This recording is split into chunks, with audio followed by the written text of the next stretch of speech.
For centuries, the image of a king and queen has captivated our collective imagination, symbolizing power, authority, and the very structure of society.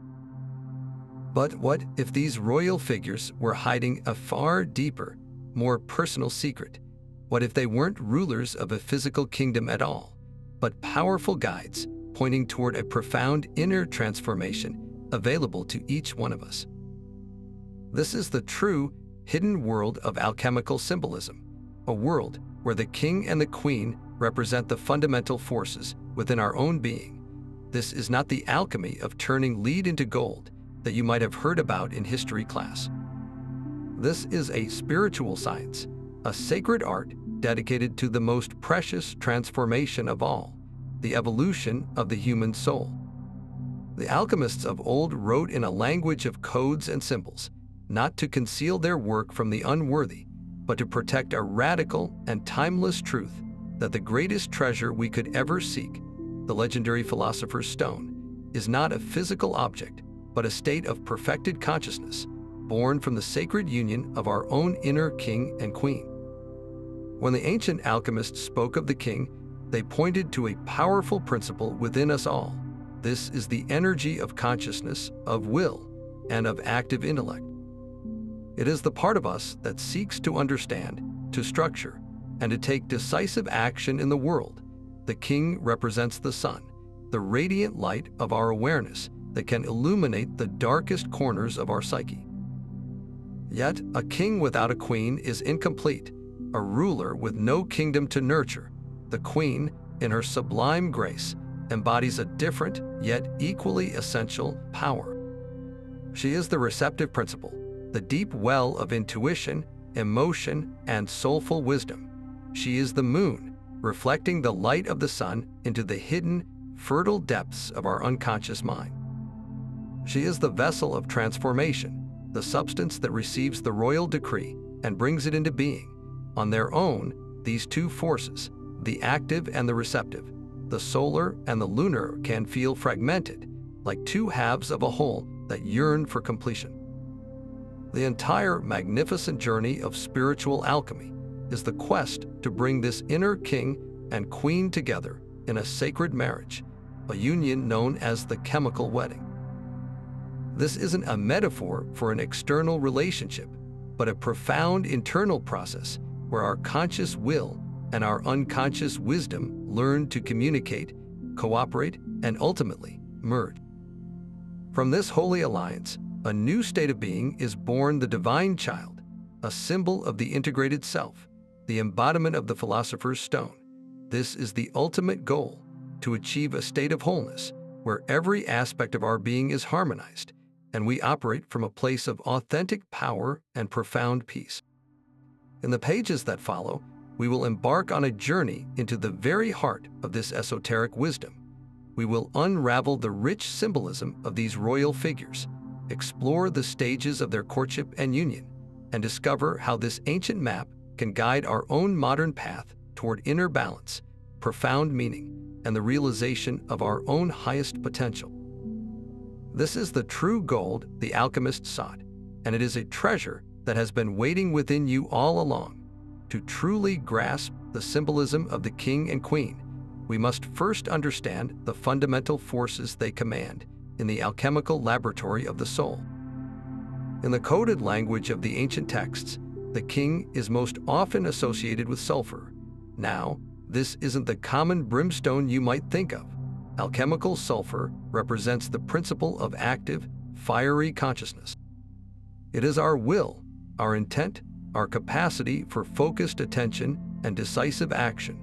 It is the force that says, "I am," and seeks to impose order upon the chaos of raw experience. The king, as sulfur, is the fixed element, the stable, enduring center of our identity that provides structure and direction. His is the light of the sun, shining with the clarity of conscious thought. Conversely, the queen is the embodiment of mercury or quicksilver. Again, this is not the physical metal, but the principle of the receptive, fluid, and ever-changing unconscious. She is the realm of intuition, dreams, emotions, and the vast, unformed potential that lies beneath the surface of our waking minds. The queen, as mercury, is the volatile element, the substance that flows, adapts, and cannot be easily contained.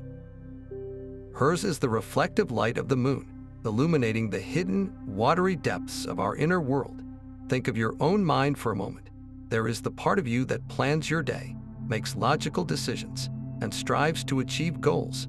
That is your inner king, your sulfur. And then there is the part of you that daydreams, that suddenly knows something in your gut without knowing why, that feels a surge of inspiration or a wave of sorrow. That is your inner queen, your mercury. The entire drama of spiritual alchemy unfolds from the initial separation of these two essential aspects of our being. In their unawakened state, they often exist in conflict. The rigid, structured king may try to suppress the fluid, emotional queen, dismissing her intuitive whispers as irrational.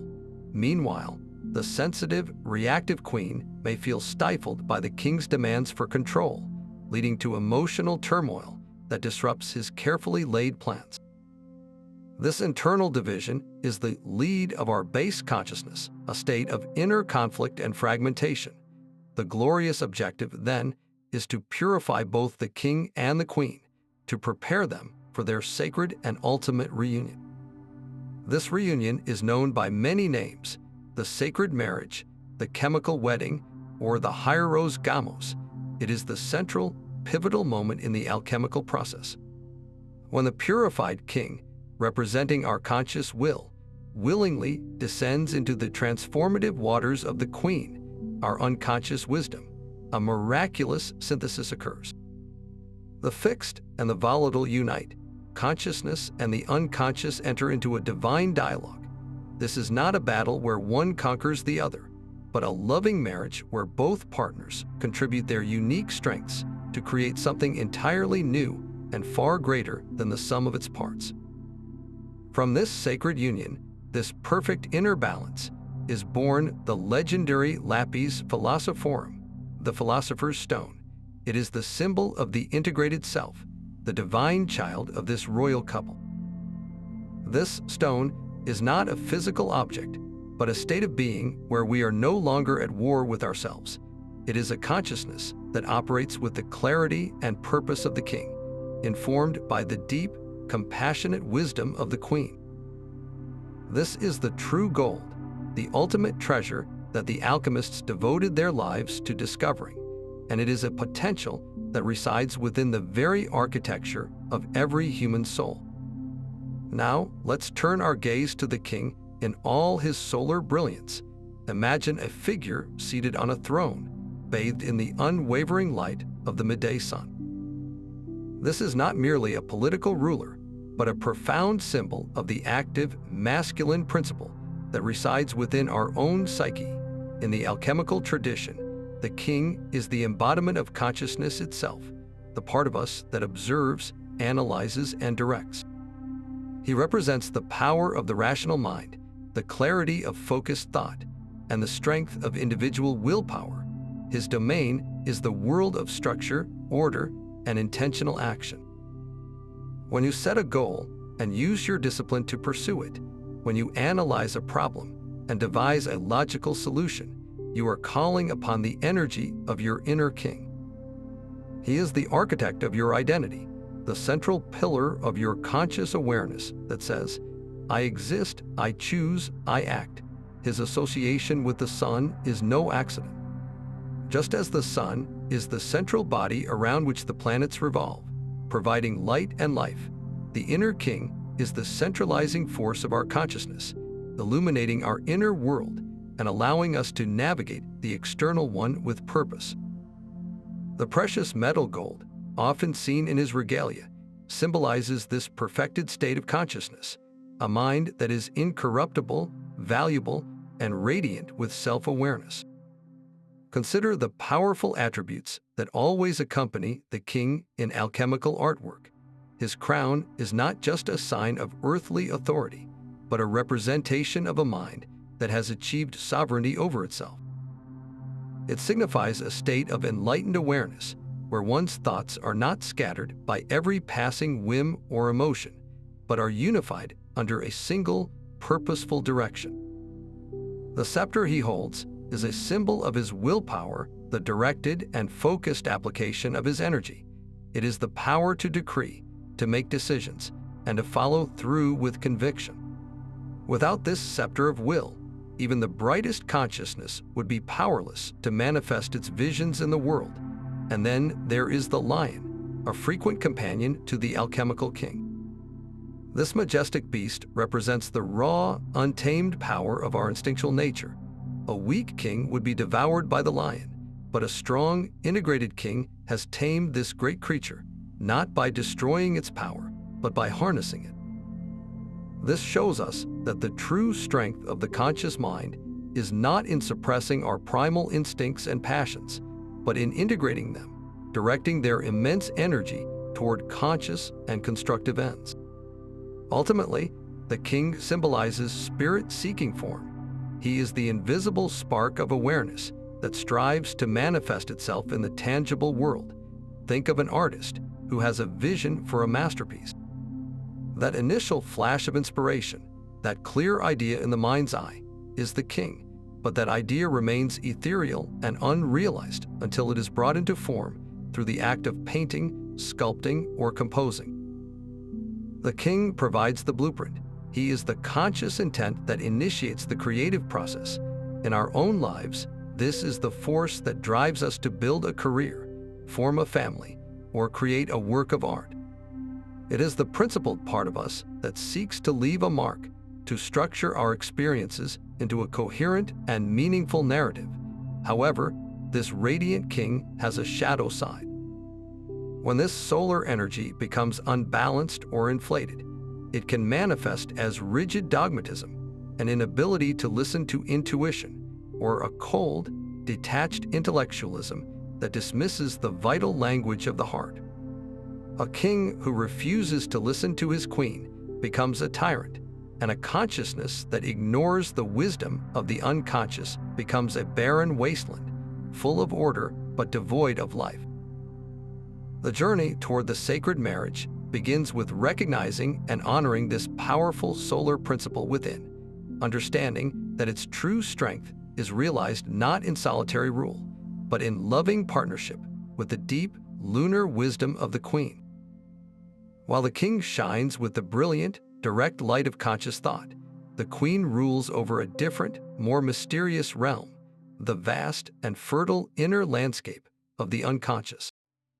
If the king is the sun, the queen is unequivocally the moon. Her light is not her own, but a soft, reflective glow that illuminates the shadowy depths of dreams, intuition, and deep-seated emotion. She embodies the passive, receptive principle, the essential counterpart to the king's active force. Where the king projects his will outward to shape the world, the queen turns her gaze inward, drawing wisdom from the silent, intuitive knowing that resides in the very core of our being. Her associated metal is silver, a substance that mirrors the lunar quality of reflection, reminding us that true wisdom often comes not from aggressively seeking answers, but from calmly receiving insights that surface from within. This is the energy of the soul itself, the part of us that feels, senses, and knows without the need for logical proof. Her symbols are exquisite keys to understanding her nature. The mirror she often holds is perhaps the most profound. It does not merely reflect the external world, but invites us to look into the depths of our own psyche. It represents introspection, the act of gazing into the self to understand our true motives, our hidden fears, and our deepest desires. The mirror asks a silent question: who are you when you look beyond the surface of your conscious identity? Another powerful emblem is the crescent moon, a symbol of cyclical change, potential, and the mysterious power of growth that occurs in darkness. Just as the moon governs the tides of the ocean, the inner queen governs the emotional tides within us. She is the source of our creativity, which often blossoms in the quiet, unattended moments, and the wellspring of our compassion, which connects us to the feelings of others.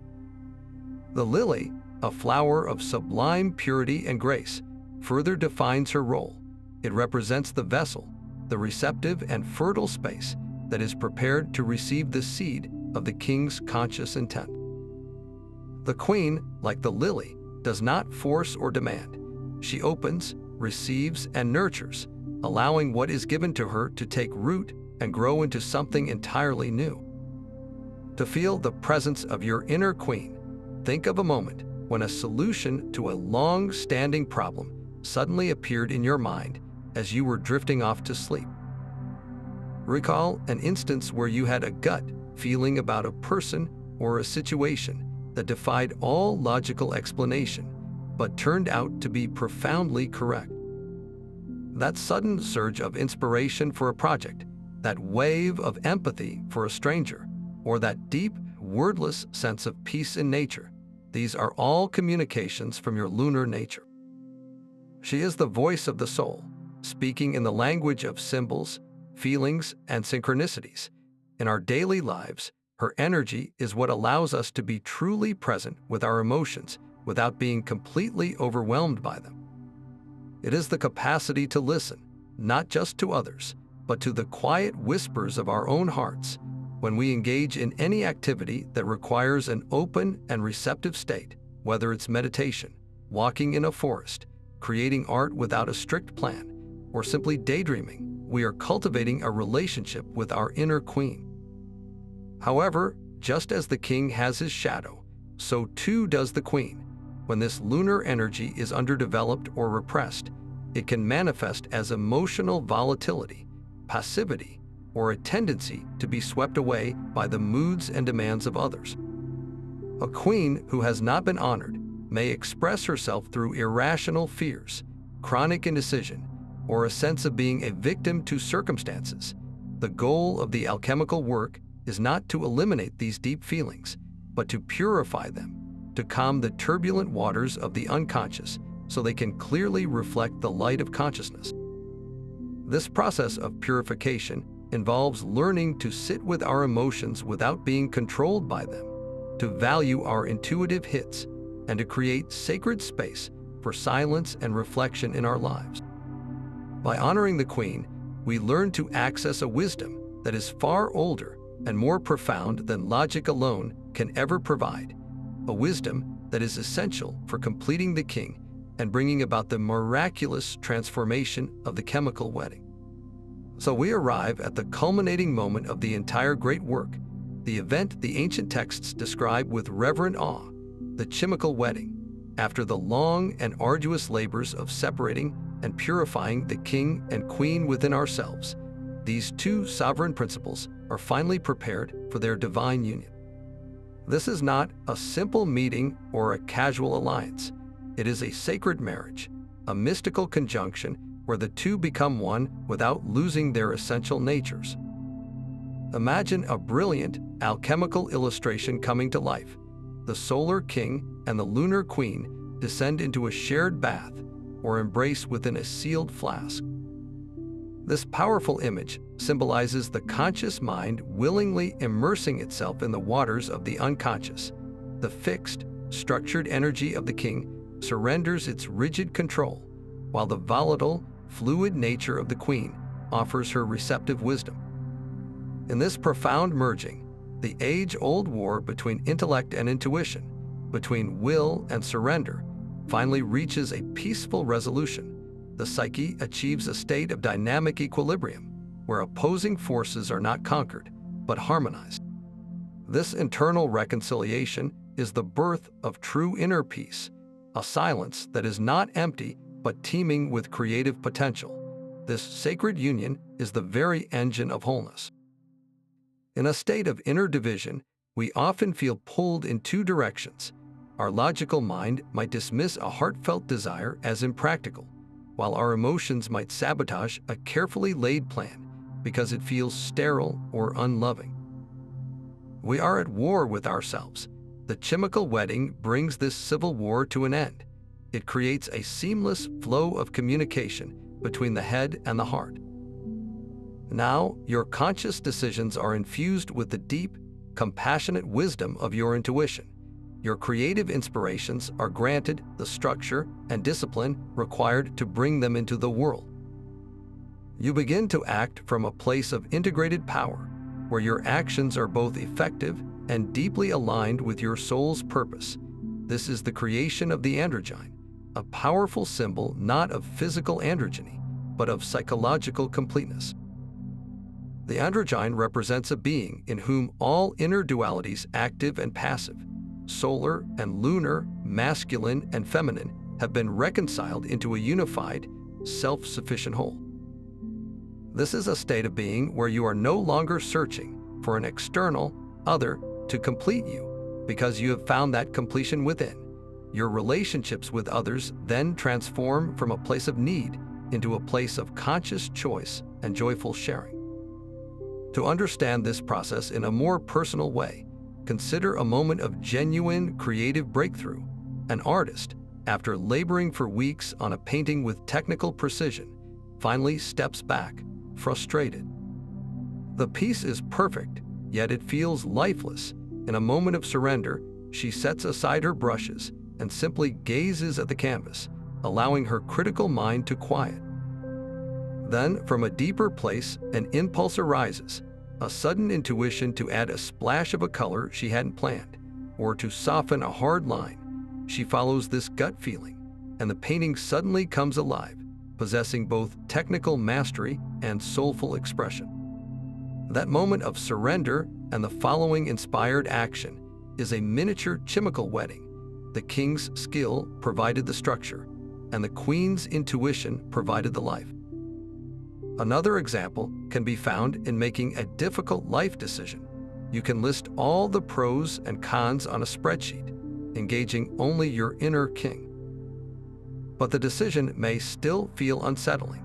It is only when you sit in quiet contemplation, allowing the feelings and intuitions from your inner queen to surface and inform that logical list, that a true sense of rightness emerges. The final choice then feels not just logical, but deeply resonant and correct on every level of your being. This is the alchemy of wholeness in action, the practical magic born from the sacred marriage of your own inner royalty. But this sacred union, this magnificent chemical wedding, cannot occur until the royal figures themselves have been utterly transformed. To forge the gold of the integrated self, the base metals of our conditioned personality must first be broken down. This brings us to the crucial and often misunderstood first stage of the alchemical process, the nigredo, or the blackening. Imagine the brilliant, solar king we just discussed, confident, structured, and in control, now plunged into absolute darkness. His golden crown tarnishes, his royal robes turn to rags, and he descends into a coffin or a deep cave. This is not a punishment, but a necessary and sacred descent. The nigredo represents the profound and painful dissolution of the ego, the deliberate breaking apart of our rigid, conscious identity so that something more authentic can eventually be formed. It is the symbolic death of the king, not as a physical being, but as the limited version of who we believe ourselves to be. In psychological terms, this is the moment when our carefully constructed self-image, the persona we show the world, the story we tell ourselves about our strengths, our successes, and our righteousness, begins to crumble. Life, in its infinite wisdom, often orchestrates this descent through what we perceive as crisis, a devastating loss, a profound failure, a period of intense depression or anxiety, or a sudden confrontation with parts of ourselves we have spent a lifetime trying to ignore. The comfortable structures we relied on fall away, and we are left in the chaotic, formless dark. This is the alchemical putrefaction, where the old must rot away to become fertile ground for the new. This journey into the blackness is fundamentally an encounter with the shadow self, a concept masterfully elaborated by the psychologist Carl Jung, who saw alchemy as a profound map of the psyche. Our shadow contains everything we have repressed, denied, or deemed unacceptable: our hidden angers, our secret shames, our unconscious fears, and even our untapped potential. The conscious king, in his solar pride, often tries to ignore this shadow, building higher walls to keep it out of sight. But in the nigredo, those walls are torn down. We are forced to face the aspects of ourselves we find most uncomfortable. You might discover a well of rage you never knew you had, or a depth of vulnerability that terrifies you. You may confront the ways you have been inauthentic, or the hidden arrogance behind your humility. This is not a pleasant process. It feels like a kind of death because it is the death of an illusion, the illusion of a perfect, controlled, and purely virtuous self. The initial reaction is often one of profound resistance. We scramble to rebuild the old identity, to find a quick fix, to return to the familiar light without having to truly navigate the dark. But the alchemists understood that this black stage is not the enemy of transformation. It is its very foundation. The lead cannot become gold without first passing through this blackening. The seed cannot become a tree without first breaking open in the dark soil. To understand the absolute necessity of the nigredo, consider the process of creating a beautiful piece of pottery. The potter begins with a lump of clay, which is rigid and filled with air pockets and impurities. If the potter were to try to glaze and fire this raw clay immediately, the final piece would be weak, flawed, and would likely shatter in the kiln. So, what is the first step? The clay must be wedge-kneaded, slammed, and worked thoroughly to drive out all the air bubbles and break down any hard, resistant lumps. This is the nigredo of the clay. It is a messy, chaotic, and seemingly destructive process that makes the clay uniform, pliable, and ready to be shaped into something strong and beautiful. Without this initial breakdown, the final vessel would be fundamentally flawed. In our own lives, our ego structure is like that lump of raw clay. It may have a certain shape, but it is often filled with the air pockets of pride, defense mechanisms, and the hard lumps of unresolved trauma and rigid beliefs. The crises and dark nights of the soul that characterize the nigredo are the universe's way of wedging our psyche, breaking down these internal flaws so that we can be remade into a vessel capable of holding the immense light of our true nature. This stage, while terrifying, holds a secret blessing that the alchemists called the melancholia illuminatio, the illuminating melancholy. In the very heart of the darkness, when you have stopped fighting and simply allow yourself to be in the blackness, a strange thing can happen. A tiny inner light begins to glimmer. This is not the blinding light of the solar king, but a soft inner luminescence, like a single star in a moonless night sky. This light is the first flicker of true self-awareness, born from the honest acknowledgement of your entire being, shadow and all. It is the recognition that you are not just the proud king on the throne, but also the fearful child, the angry rebel, and the wounded soul in the dungeon. This acceptance is the first step toward genuine integration. The death of the old king is therefore not an end, but a brutal and essential rebirth. It is the humbling of the conscious mind, forcing it to acknowledge that it does not have all the answers and that it must learn to listen to the deeper wisdom emerging from the darkness. This prepares the way for the king's eventual resurrection, not as a solitary ruler, but as a willing partner for the queen, having been purified in the fires of his own dissolution. The nigredo, in all its terrifying glory, is the dark womb from which the new golden consciousness is ultimately born. From the profound darkness of the nigredo, where the old king of the ego dissolves, a new light begins to dawn. This is the stage of the albedo, the whitening, a phase of purification and ascent that belongs to the queen. If the blackening was a descent into the chaotic earth of the unconscious, the whitening is a gentle rising, a washing of the soul in silvery, lunar light. Imagine the scene transforming. The black, formless mass left after the putrefaction begins to lighten. As if bathed in moonlight, it becomes a brilliant, shimmering white, often depicted as a white rose, a lily, or a queen clothed in resplendent white garments, crowned with silver. This radiant white substance is known as the white stone, not the final philosopher's stone, but a crucial milestone representing the soul's initial illumination and purification. This stage is the resurrection and exaltation of the feminine principle within us, the cleansing of the emotional and intuitive body so that it can become a clear vessel for the divine. The albedo is fundamentally about the purification of the queen, our lunar consciousness. After the king's rigid identity has been broken down in the nigredo, the psyche is raw and open. The chaotic emotions, the shadowy fears, and the turbulent waters of the unconscious that were stirred up now have a chance to settle and clarify. The work here is one of gentle washing, of distillation. The alchemists described repeatedly washing their substance, a process called albedo. Psychologically, this translates to a conscious and compassionate cleansing of our emotional life. It involves learning to observe our feelings without being completely identified with them, where the unawakened queen might be reactive, lashing out in anger, collapsing in sorrow, or being manipulatively passive. The purified queen learns to hold space for all emotions with a detached, witnessing awareness. She doesn't suppress the feeling, but she also doesn't let it dictate her actions. This is the emergence of true emotional intelligence, where the waters of the soul become still and clear enough to perfectly reflect the light of the moon. Think of a muddy pond after a storm. The water is churned up, dark, and you cannot see anything beneath the surface.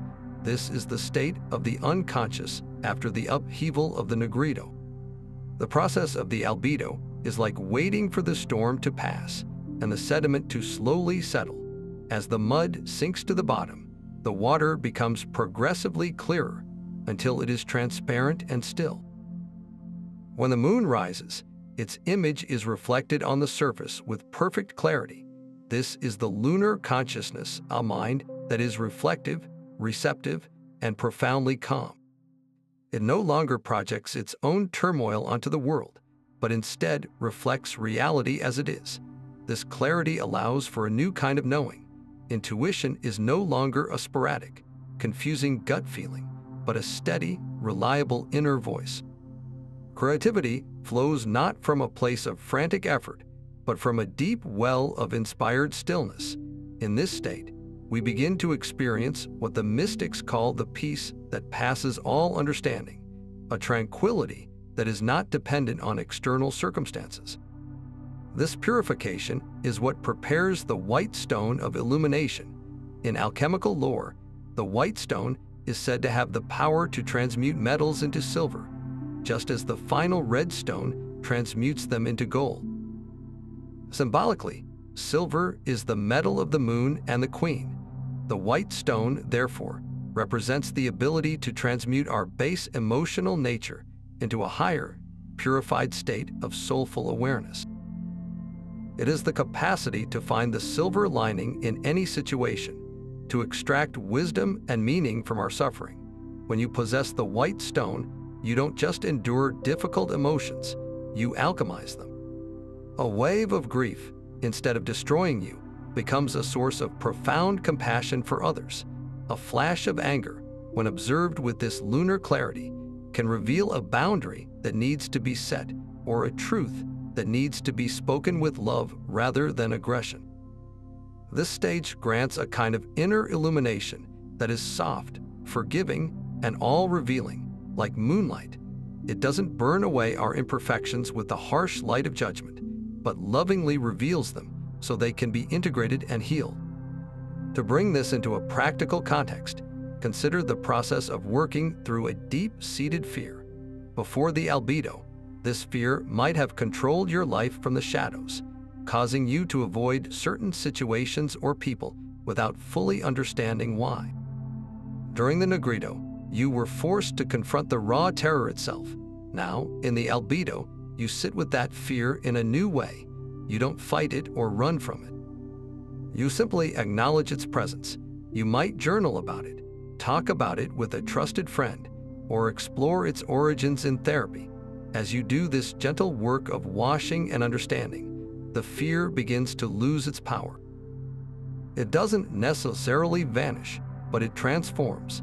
It becomes a source of information about your past and a teacher of courage, rather than a tyrant that dictates your choices. This is the queen being purified. Her chaotic energy is being organized into wisdom. Another everyday example is the practice of mindfulness meditation. The goal of such meditation is not to empty the mind, but to observe the endless stream of thoughts and feelings without getting swept away by them. This is the ultimate albedo, the repeated washing of awareness that over time leaves the mind clear, calm, and reflective. Each time you notice an anxious thought and gently return your focus to your breath, you are performing a miniature albedo in the laboratory of your own consciousness. The ascent of the purified queen in the albedo sets the stage for the final, glorious reunification. With the emotional body cleansed and the intuitive faculty clarified, the soul becomes a perfect, receptive vessel. The white stone is the essential precursor to the ultimate red stone. You cannot combine a purified king with a turbulent queen. The union would simply create more conflict.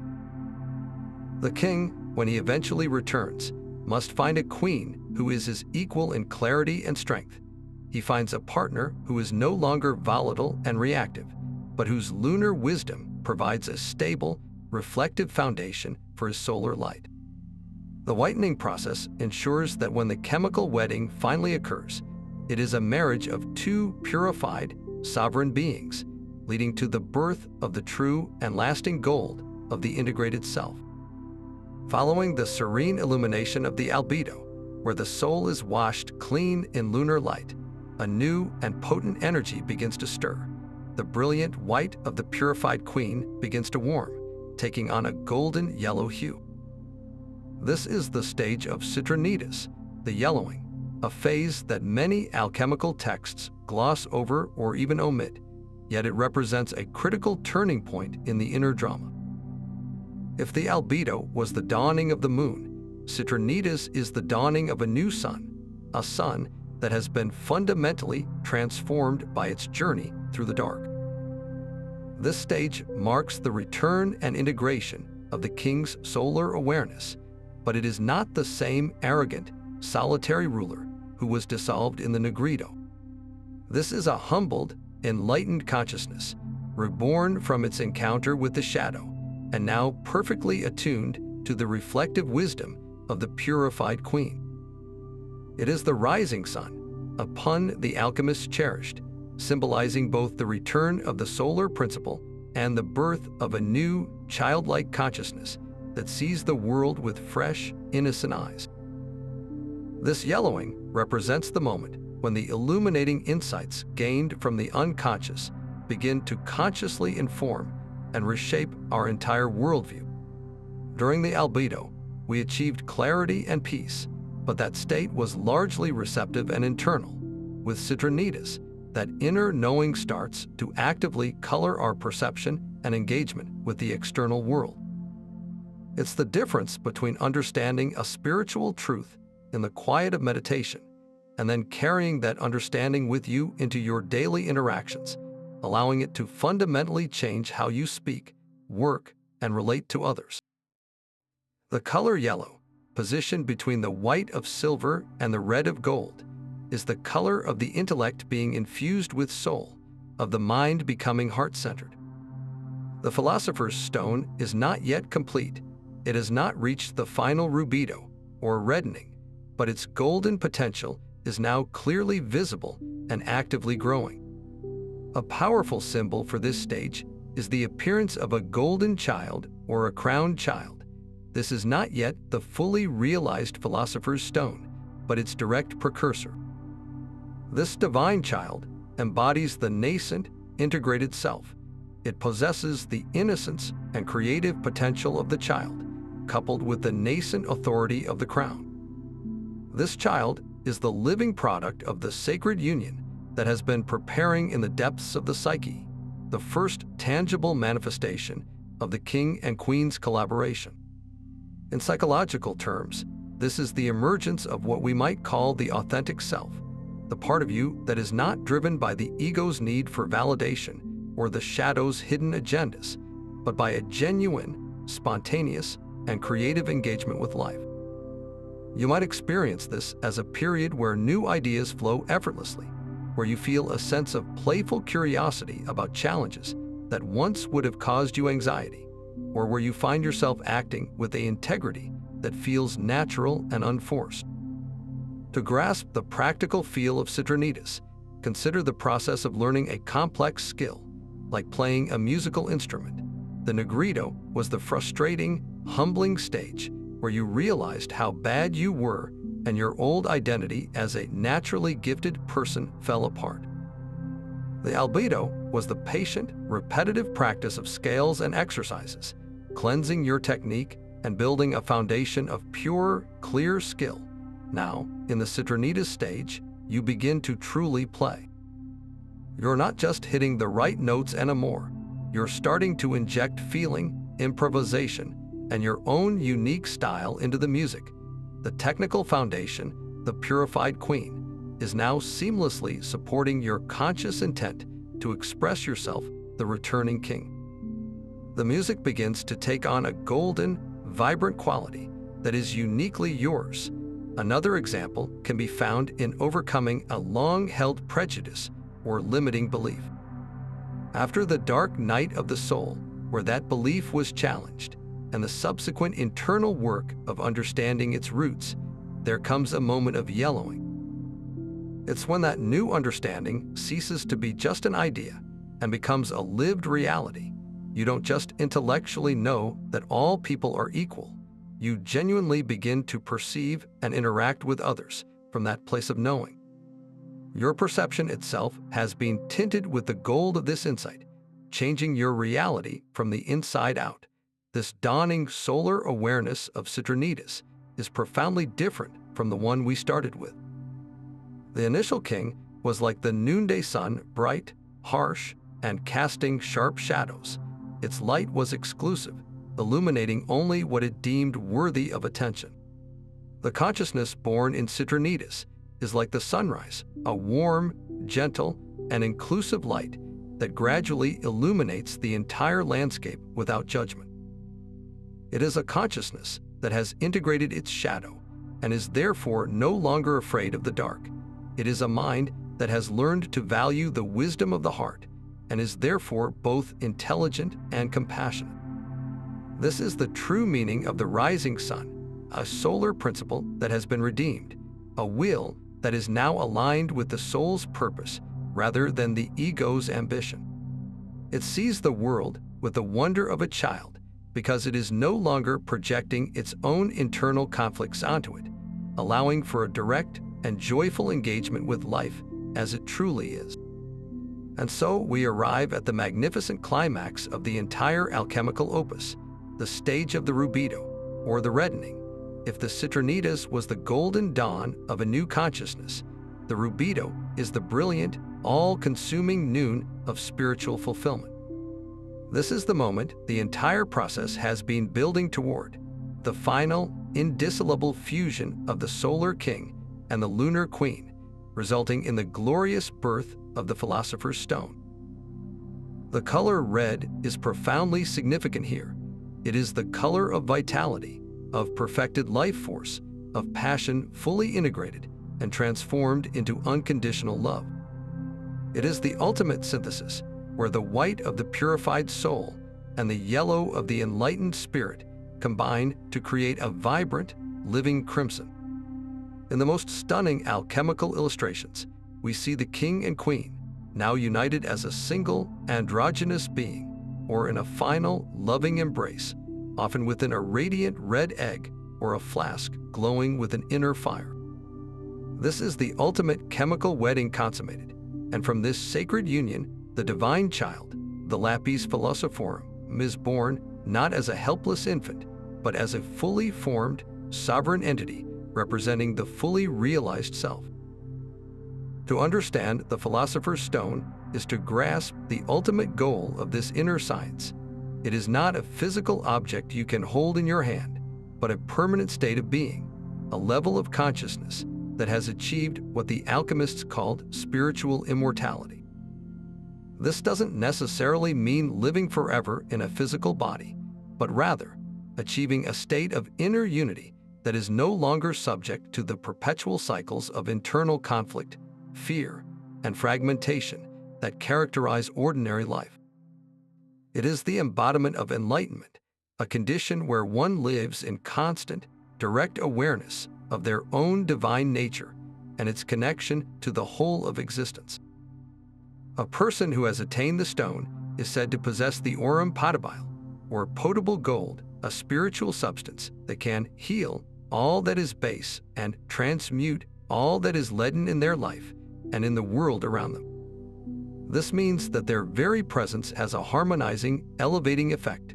Their consciousness is so integrated, so whole, that it naturally brings order out of chaos, meaning out of suffering, and love out of conflict.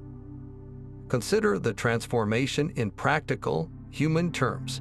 Before the rubedo, a person might have moments of insight, periods of peace, or flashes of creativity. But these states are often transient, easily disrupted by external pressures or internal triggers. After the rubedo, that integrated state becomes the new, unshakable foundation of one's existence. It's the difference between a lamp that flickers with the wind and a sun that shines by its own immutable nature.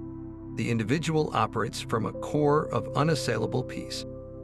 Their actions are spontaneously correct and beneficial because they flow from this unified center, where the king's conscious will and the queen's intuitive wisdom are no longer in dialogue, but have become a single voice. This is the true Red King, a symbol of a consciousness that is both powerfully sovereign and deeply compassionate, its power tempered and directed by love. The manifestation of this state can be observed in the remarkable consistency and authenticity of such an individual. They no longer have a public face and a private face. Who they are inwardly is exactly who they are outwardly. There is no more internal civil war, and therefore no energy is wasted on pretense, suppression, or self-deception. This liberation of energy is immense.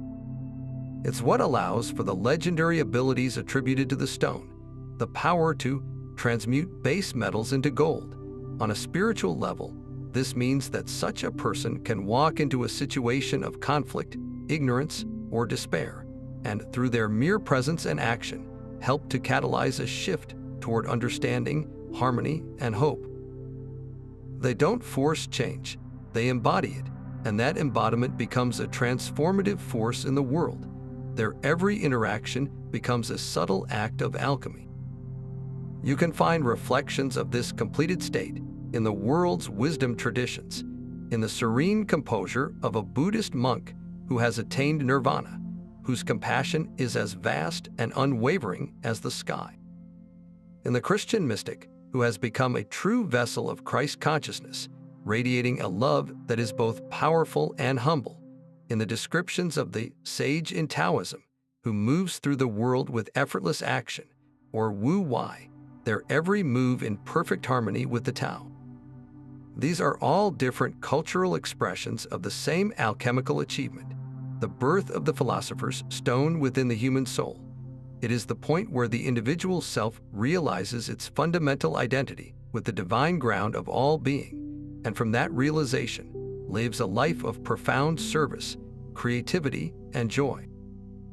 The long and arduous journey through the blackness, the whiteness, and the yellowness was all for this ultimate purpose, to forge a vessel of consciousness so pure, so strong, and so whole that it can bear the full weight of the divine and become a permanent source of light in the world.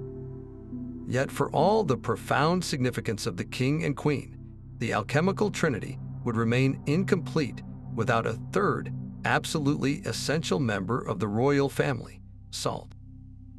While sulfur and mercury represent the great polarities of spirit and soul, the active and the receptive, salt embodies the principle of the body, of matter, and of the tangible reality that grounds this celestial union. If the king is the spark of consciousness and the queen is the fluid vessel of the soul. Then salt is the crystalline structure, the solid foundation that gives their union a lasting form in the manifest world.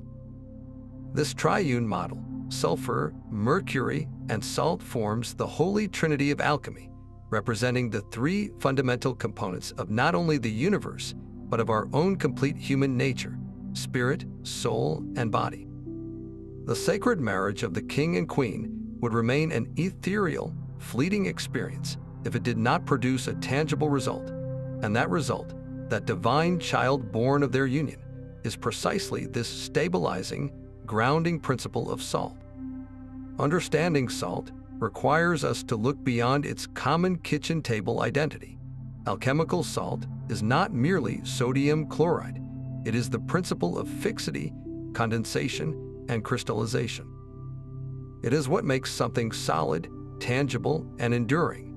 In the human being, salt represents the physical body itself, not as a mere lump of flesh, but as the living, conscious embodiment of our spiritual and psychological states. It is the vessel that contains the volatile dance of mercury and the fiery will of sulfur, providing them with a stable arena in which to interact and ultimately unite. The alchemists often depicted salt as the child of the royal couple, the offspring of the chemical wedding, symbolizing how a spiritual insight must become embodied to be truly realized. A profound meditation experience, for instance, is the work of sulfur and mercury, the focused will and the surrendered soul. But if that experience doesn't change how you walk, talk, and interact with others in your daily life, if it doesn't become salted or crystallized into your very being, then it remains an ungrounded potential, a beautiful dream without lasting impact. The true genius of the triune formula lies in its dynamic interplay. The entire alchemical process can be seen as a magnificent dance between these three principles. Initially, in our unawakened state, they are in a state of impurity and conflict. Our sulfur might be an arrogant, tyrannical will. Our mercury could be a chaotic storm of unstable emotions. And our salt might manifest as a dense, sluggish, or unhealthy body that feels disconnected from our inner life. The great work involves the purification of all three. The king, or sulfur, is purified through the trials of the nigredo, humbling the ego. The queen, or mercury, is cleansed in the gentle waters of the albedo, clarifying the emotions. But salt, too, must undergo its own transformation. It is repeatedly washed, heated, and crystallized. This symbolizes the process of bringing our physical habits, our daily routines, and our very presence into alignment with our evolving consciousness. It's the work of embodying our insights, of making our flesh and blood existence a true temple for the integrated spirit. To see this in action, consider the journey of someone who decides to become more compassionate. The initial desire, the conscious intent to be kinder, is the work of the sulfur principle, the deep, empathetic feeling that arises when they connect with another's suffering is the work of mercury. But the true transformation is only complete when this intention and feeling become crystallized into consistent action. The salt. This might mean they physically change their schedule to volunteer. They consciously alter their body language to be more open, or they practice speaking words of encouragement even when it feels difficult. The spiritual ideal of compassion becomes salted into their very way of being. Another powerful example is the practice of yoga or martial arts. The focused intent to hold a posture is sulfur. The flowing, intuitive sense of energy and breath is mercury, but the strengthened, aligned, and balanced physical body that results from years of practice is the salt. The practice grounds the spiritual and mental principles into a tangible, physical reality. Ultimately, the philosopher's stone itself is often described as a type of salt, a salty earth, or a crystal of immense power. This reveals the crowning insight of the alchemical journey. The highest spiritual realization is not an escape from the physical world, but a profound redemption of it. The goal is not to transcend the body, but to make the body so pure and receptive that it can become a perfect vehicle for the illuminated spirit. The salt is the stabilizing force that prevents enlightenment from becoming a disembodied, dissociative state. It roots the cosmic union of the king and queen firmly in the here and now, allowing their divine child, the integrated self, to walk the earth, transforming not only the inner world of the alchemist, but the outer world they inhabit. The final gold, therefore, is not a vapor but a substance. It is a state of being that is simultaneously spiritual, psychological, and utterly physical, a living testament to the power of a trinity made whole. Moving from the inner landscape of the psyche to the physical workbench of the alchemist, the symbolism of the king transforms into a set of very real, tangible operations. In the smoky glow of the furnace, the king is not just a psychological archetype. He is the principle of fixity and stability embodied in the very substances and processes that filled the laboratory. His solar nature manifests most clearly as the element of fire itself, the controlled, transformative heat of the athaner, the alchemical furnace that served as the warm, sustaining womb for the entire great work.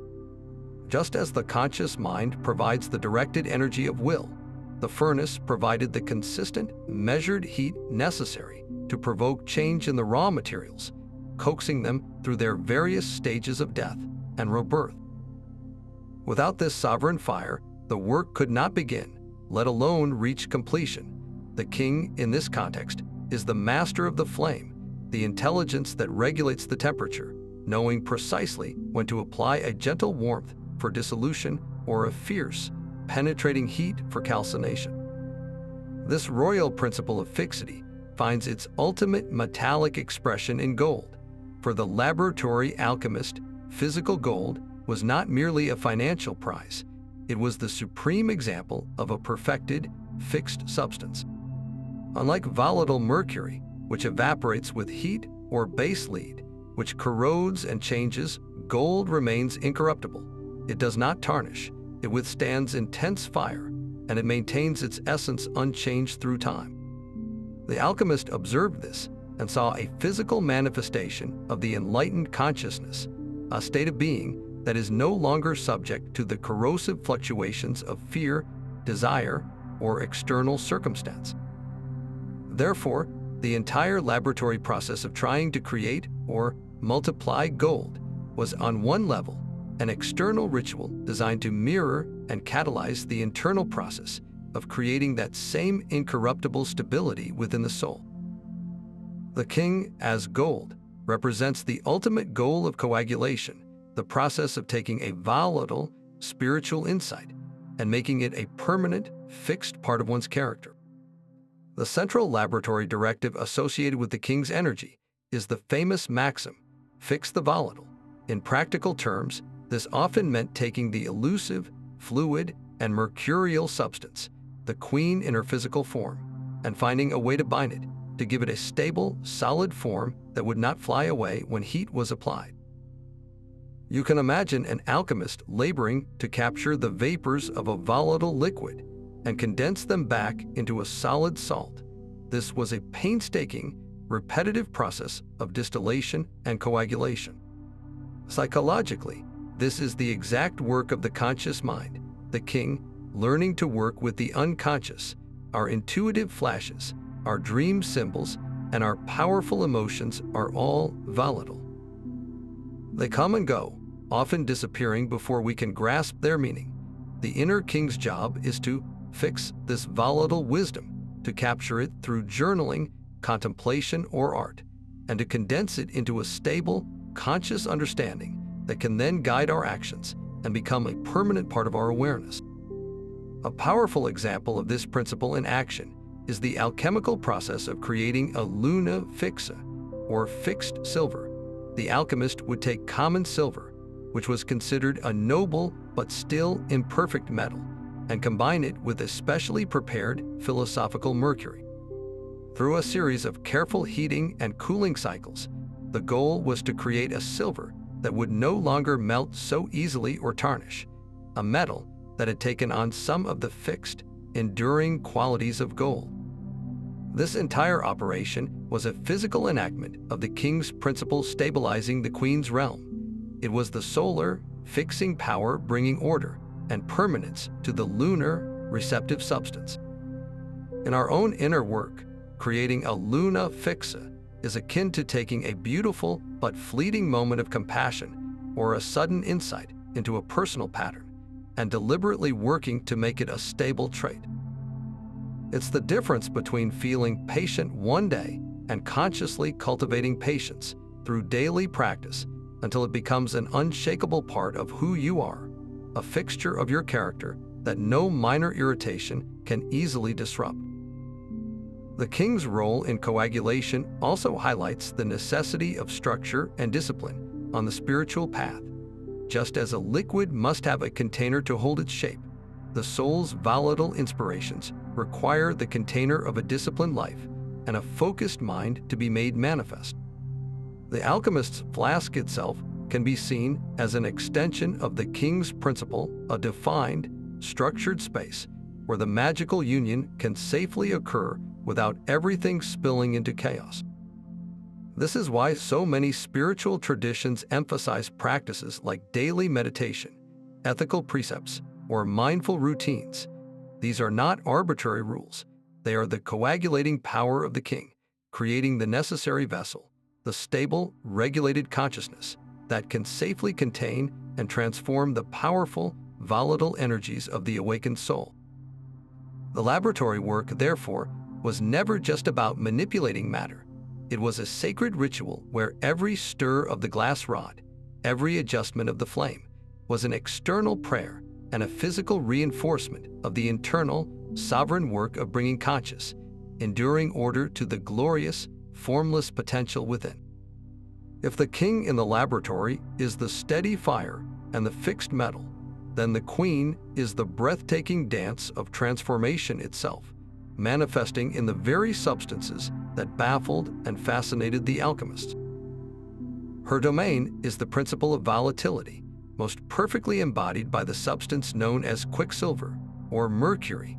Imagine taking a silvery, liquid metal and pouring it onto a table. It doesn't form a puddle like water. Instead, it scatters into 1,000 shimmering beads, skittering and merging with an elusive, lifelike energy. It refuses to be pinned down. And when heat is applied, it doesn't melt, it vanishes, rising as an invisible vapor, only to condense back into its liquid form on a cool surface. This captivating behavior made mercury the ultimate physical symbol for the queen's essence, the fluid, ever-changing, and soulful unconscious mind that cannot be grasped by force, only understood through patient observation and gentle guidance. This mercurial principle stands in direct opposition to the king's fixity, where the king, as gold, represents a consciousness that is stable and enduring. The queen, as mercury, represents the soul's potential, which is inherently mobile and adaptable. In laboratory operations, her energy is synonymous with the cooling bath, the gentle distillation, and the essential process of dissolution, while the king's fire provides the driving force for change. It is the queen's cooling, receptive power that moderates that fire, preventing the substance from being burned to a useless cinder. She is the water that quenches the flame, the air that allows for circulation, and the vessel that contains the reaction. This interplay is crucial. An alchemist who used only fierce, unrelenting heat would destroy their work, just as a person who lives only through rigid will and intellect eventually burns out, losing touch with the subtle, nourishing waters of their own emotional and intuitive life. The queen's cooling influence reminds us that true transformation requires a rhythm, a cycle of effort and rest, of analysis and surrender, of fire and water working in a delicate, sacred balance. The core laboratory directive associated with the queen is the beautiful and counterintuitive command to volatilize the fixed. This is the precise inverse of the king's task, to fix the volatile. In practical terms, this meant taking a solid, fixed substance, a metal or a salt that was resistant to change, and finding a way to make it volatile, to lift it into a vaporous state. The alchemist would work to dissolve a solid in a special solvent, often called the universal solvent or their menstruum, and then gently heat it, watching as the fixed matter was carried upward as a vapor. This was seen as a spiritualization of matter, a liberation of the spirit trapped within the dense, physical form. Psychologically, this is the profound work of the unconscious queen softening the rigid structures of the conscious king. It is the process by which a fixed, stubborn belief, perhaps a deep-seated prejudice, or a limiting self-concept, is gradually dissolved by a wave of new feeling or a sudden intuitive insight. The belief, which once seemed as solid and unchangeable as a lump of lead, loses its solidity. It becomes volatilized, lifted into the realm of conscious awareness where it can be examined, understood, and ultimately transformed.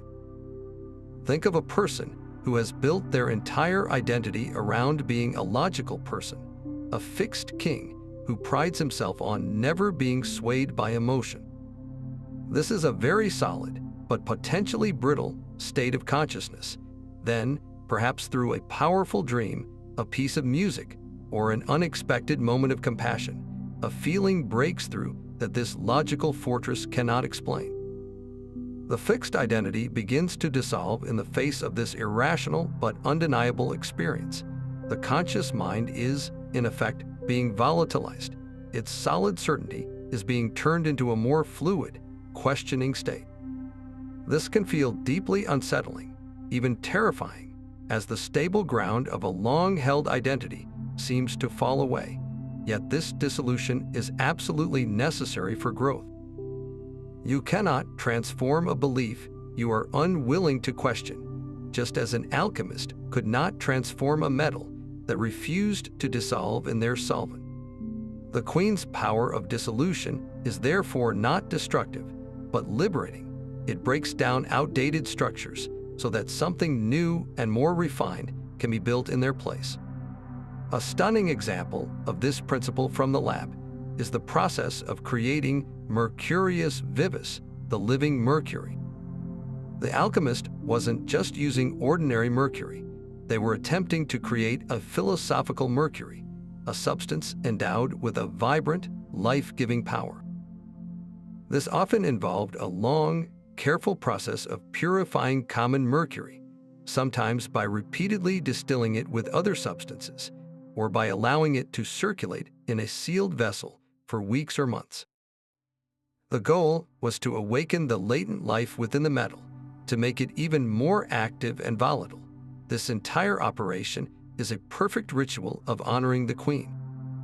It is the patient cultivation of the soul's receptive wisdom, purifying it of the impurities of reactive emotion and mental clutter until it becomes a clear, vibrant, and active force in its own right. In our inner work, creating our own mercurius vivis is the practice of refining our intuition. It's moving from sporadic, confusing gut feelings to a reliable, clear inner voice by patiently attending to our dreams, journaling our feelings, and spending time in reflection, effectively distilling our unconscious perceptions until they become a source of lucid, living guidance. Ultimately, the Queen's work in the laboratory teaches us that transformation is not a battle of conquest, but a courtship. You cannot command Mercury to behave. You must learn its nature and work with it. You cannot force a fixed salt to volatilize with brute force. You must apply the right solvent at the right temperature. Similarly, we cannot command our unconscious to yield its wisdom through sheer willpower. We must approach it with respect, patience, and a willingness to listen. The alchemist who learned to volatilize the fixed had mastered the art of persuasion over coercion. He had learned that the soul's secrets are unlocked not by a hammer, but by a key, and that key is often a quiet mind, an open heart, and the gentle, persistent application of attentive love. This is the sublime, practical magic of the Queen. Her volatile essence teaches us that the greatest changes often come not from pushing harder, but from learning to let go, to dissolve, and to be carried by the currents of a wisdom far deeper than our conscious thought. And so, within the sacred laboratory of the soul, the path to the chemical wedding is rarely a peaceful coronation. It is often a confrontation, a necessary battle against a formidable and ancient foe.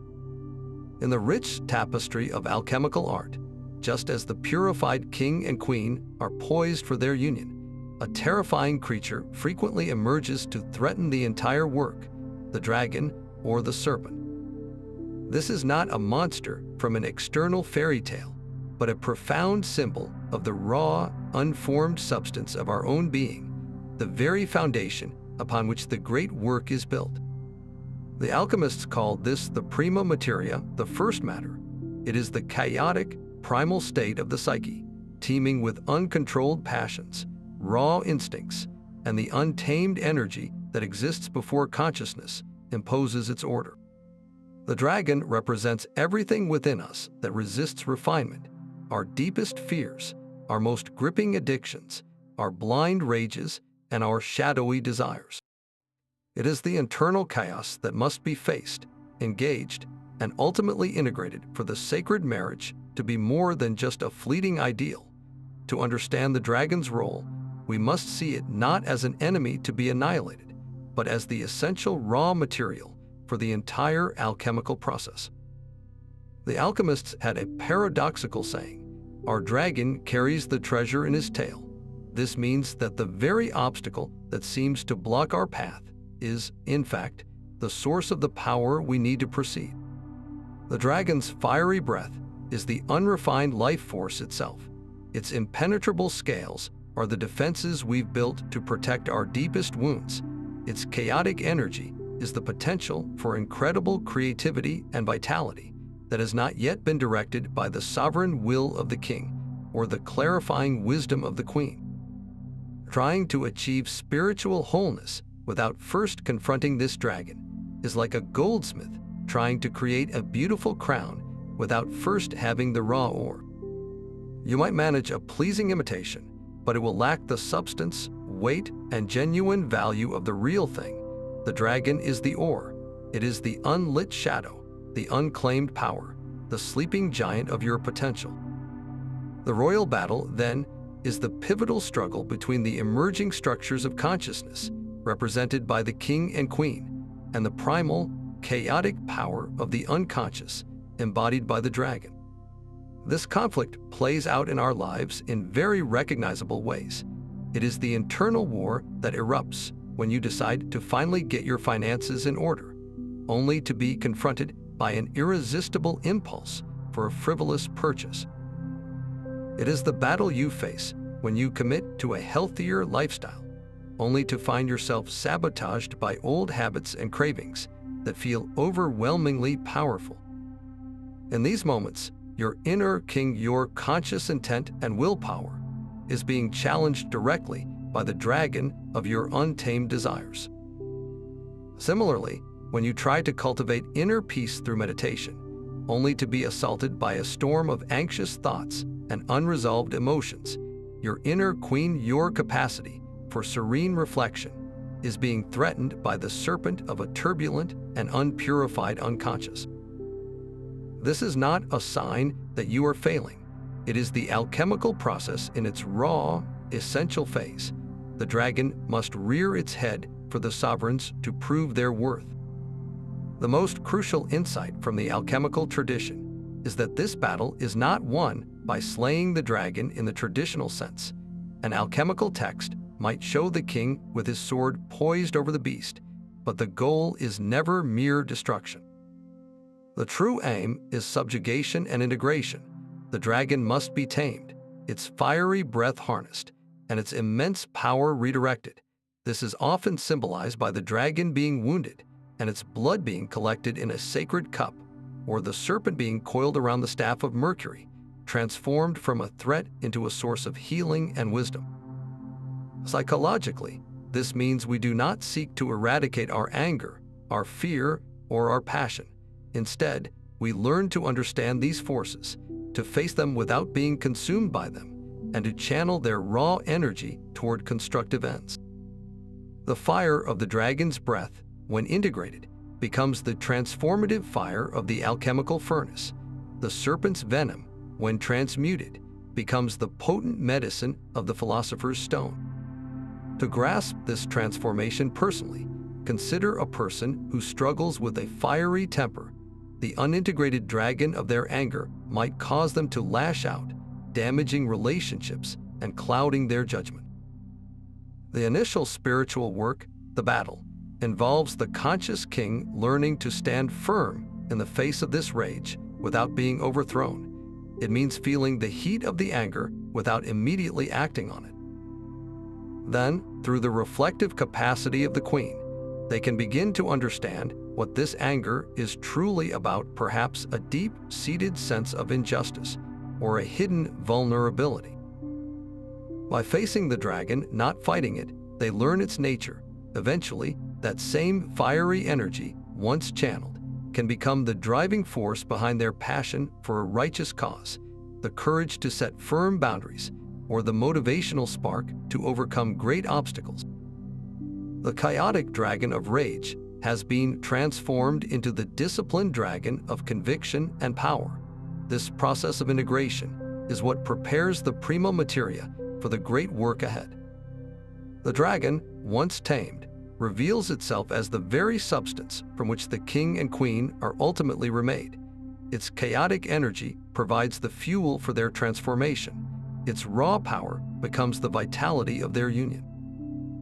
By conquering and integrating the dragon, the alchemist does not destroy a part of themselves, but rather reclaims a lost and essential territory of their own soul. This reclamation is what makes the subsequent chemical wedding possible, for you cannot unite what you do not fully possess. The king and queen must first become sovereign over the entire inner kingdom, including its darkest and most chaotic corners, before their marriage can give birth to a truly integrated and enlightened self, a being who commands the dragon's power rather than living in fear of it. In the shadowy world of the alchemist's laboratory, among the coiled serpents and royal couples, there exists one of the most startling and potent images of the entire tradition: the green lion devouring the sun. Picture this brilliant, solar king, the very emblem of consciousness and will, being consumed by a fierce, emerald-hued beast. This is not a scene of random violence, but a meticulously symbolic depiction of a crucial chemical process and its profound psychological parallel.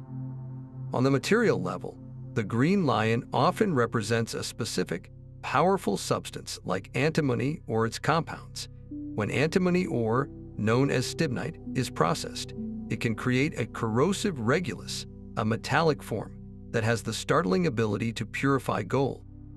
Common gold, as it comes from the earth, is never perfectly pure. It contains traces of other metals that weaken its celestial perfection. The alchemist would combine this impure gold with the antimony regulus, and through a fiery reaction, the antimony would literally devour the impurities, leaving behind a gold of far greater purity and brilliance. The sun, the king as gold, is not destroyed by the lion. It is perfected by it. The green color of the lion points to the raw, vegetative, and volatile nature of this purifying agent. It is a force of nature, untamed and potent, acting upon the most fixed and royal of metals. Psychologically, this dramatic symbol maps directly onto the often painful and necessary process of introspection, where the raw, untamed forces of our own unconscious rise up to consume our most cherished self-image.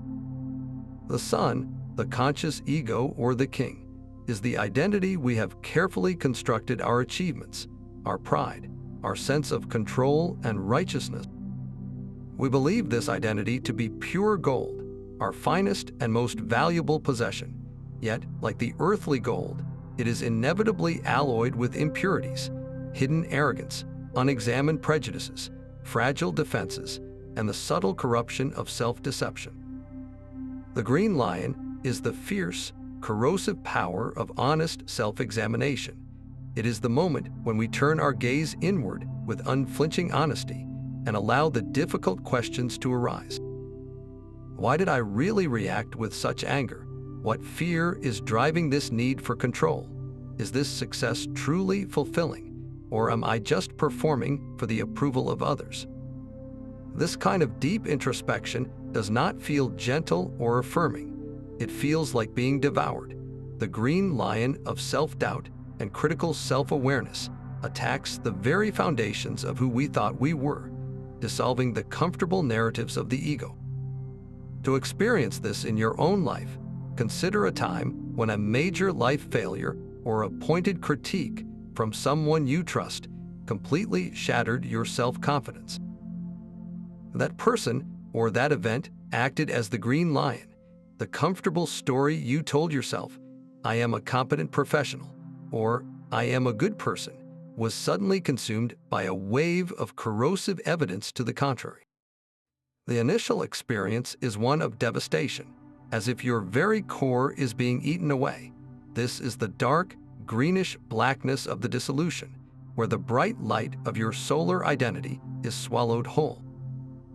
The key to navigating this, just as in the laboratory, is to understand that the lion is not an enemy but a purifying agent. Its goal is not annihilation but refinement.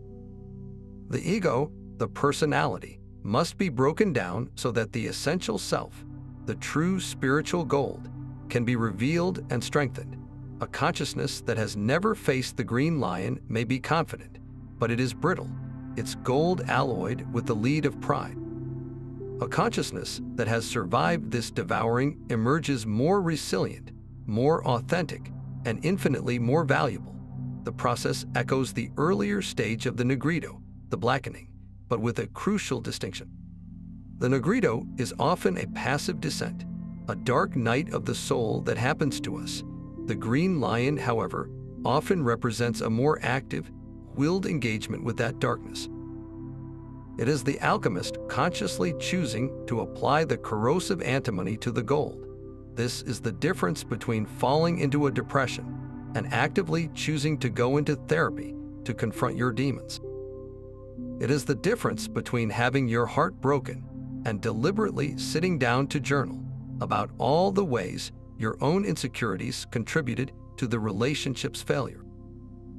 The green lion is a tool we can learn to wield upon ourselves, a voluntary submission to a painful but necessary purification. It requires immense courage to willingly allow your pride to be devoured, to sit in the uncomfortable fire of your own harsh realizations, trusting that on the other side of this dissolution lies a consciousness of far greater purity and power.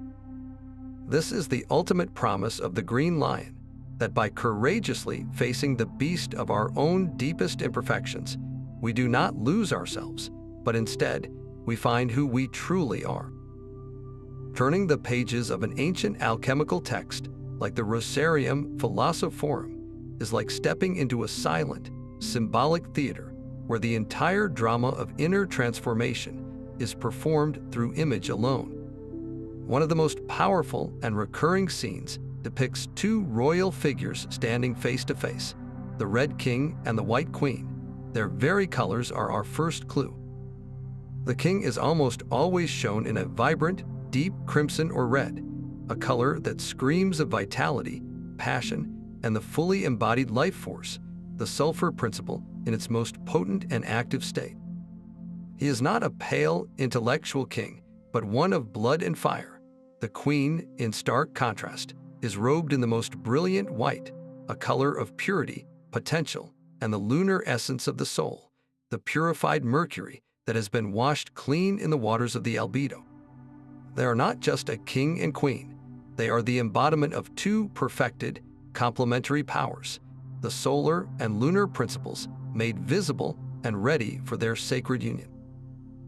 Their physical gestures and posture in these emblems speak volumes, forming a silent language of esoteric intent. In a famous series from the Rosarium, we see them first standing apart, then gradually approaching, often holding a single flower between them, a symbol of their shared essence and the budding connection between consciousness and the unconscious. In one profound image, the king places his right hand on his heart while gesturing toward the queen with his left.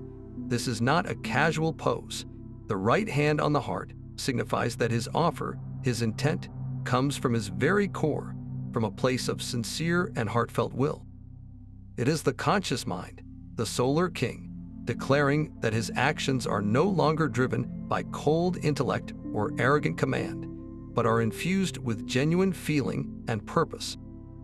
The left hand, historically associated with the receptive, intuitive side of the body, points toward the queen, acknowledging her as the source of that deeper wisdom. He is not commanding her, he is inviting her, showing that his conscious direction is now willing to be guided by her intuitive knowing. The white queen's response is equally telling. She often mirrors his gesture, placing her left hand on her own heart while gesturing back with her right. Her left hand on the heart shows her receptive nature opening to receive his conscious intent into the very core of her being. Her right hand, the side of action and giving, reaches out to him, symbolizing that her intuitive wisdom is not a passive pull, but an active, creative force ready to inform and enrich his conscious endeavors. This mirroring creates a perfect circuit of energy, a loop of giving and receiving, of intent and intuition flowing seamlessly between them. They are not merging into a bland sameness. They are engaging in a dynamic dialogue where both retain their sovereign nature while becoming perfectly attuned to the other. It is a visual representation of the alchemical maxim, as above, so below, reflecting the harmonious interplay of the inner and outer, the spiritual and the material, within a single, unified psyche. The symbolic objects that surround them are like a treasure map to deeper understanding.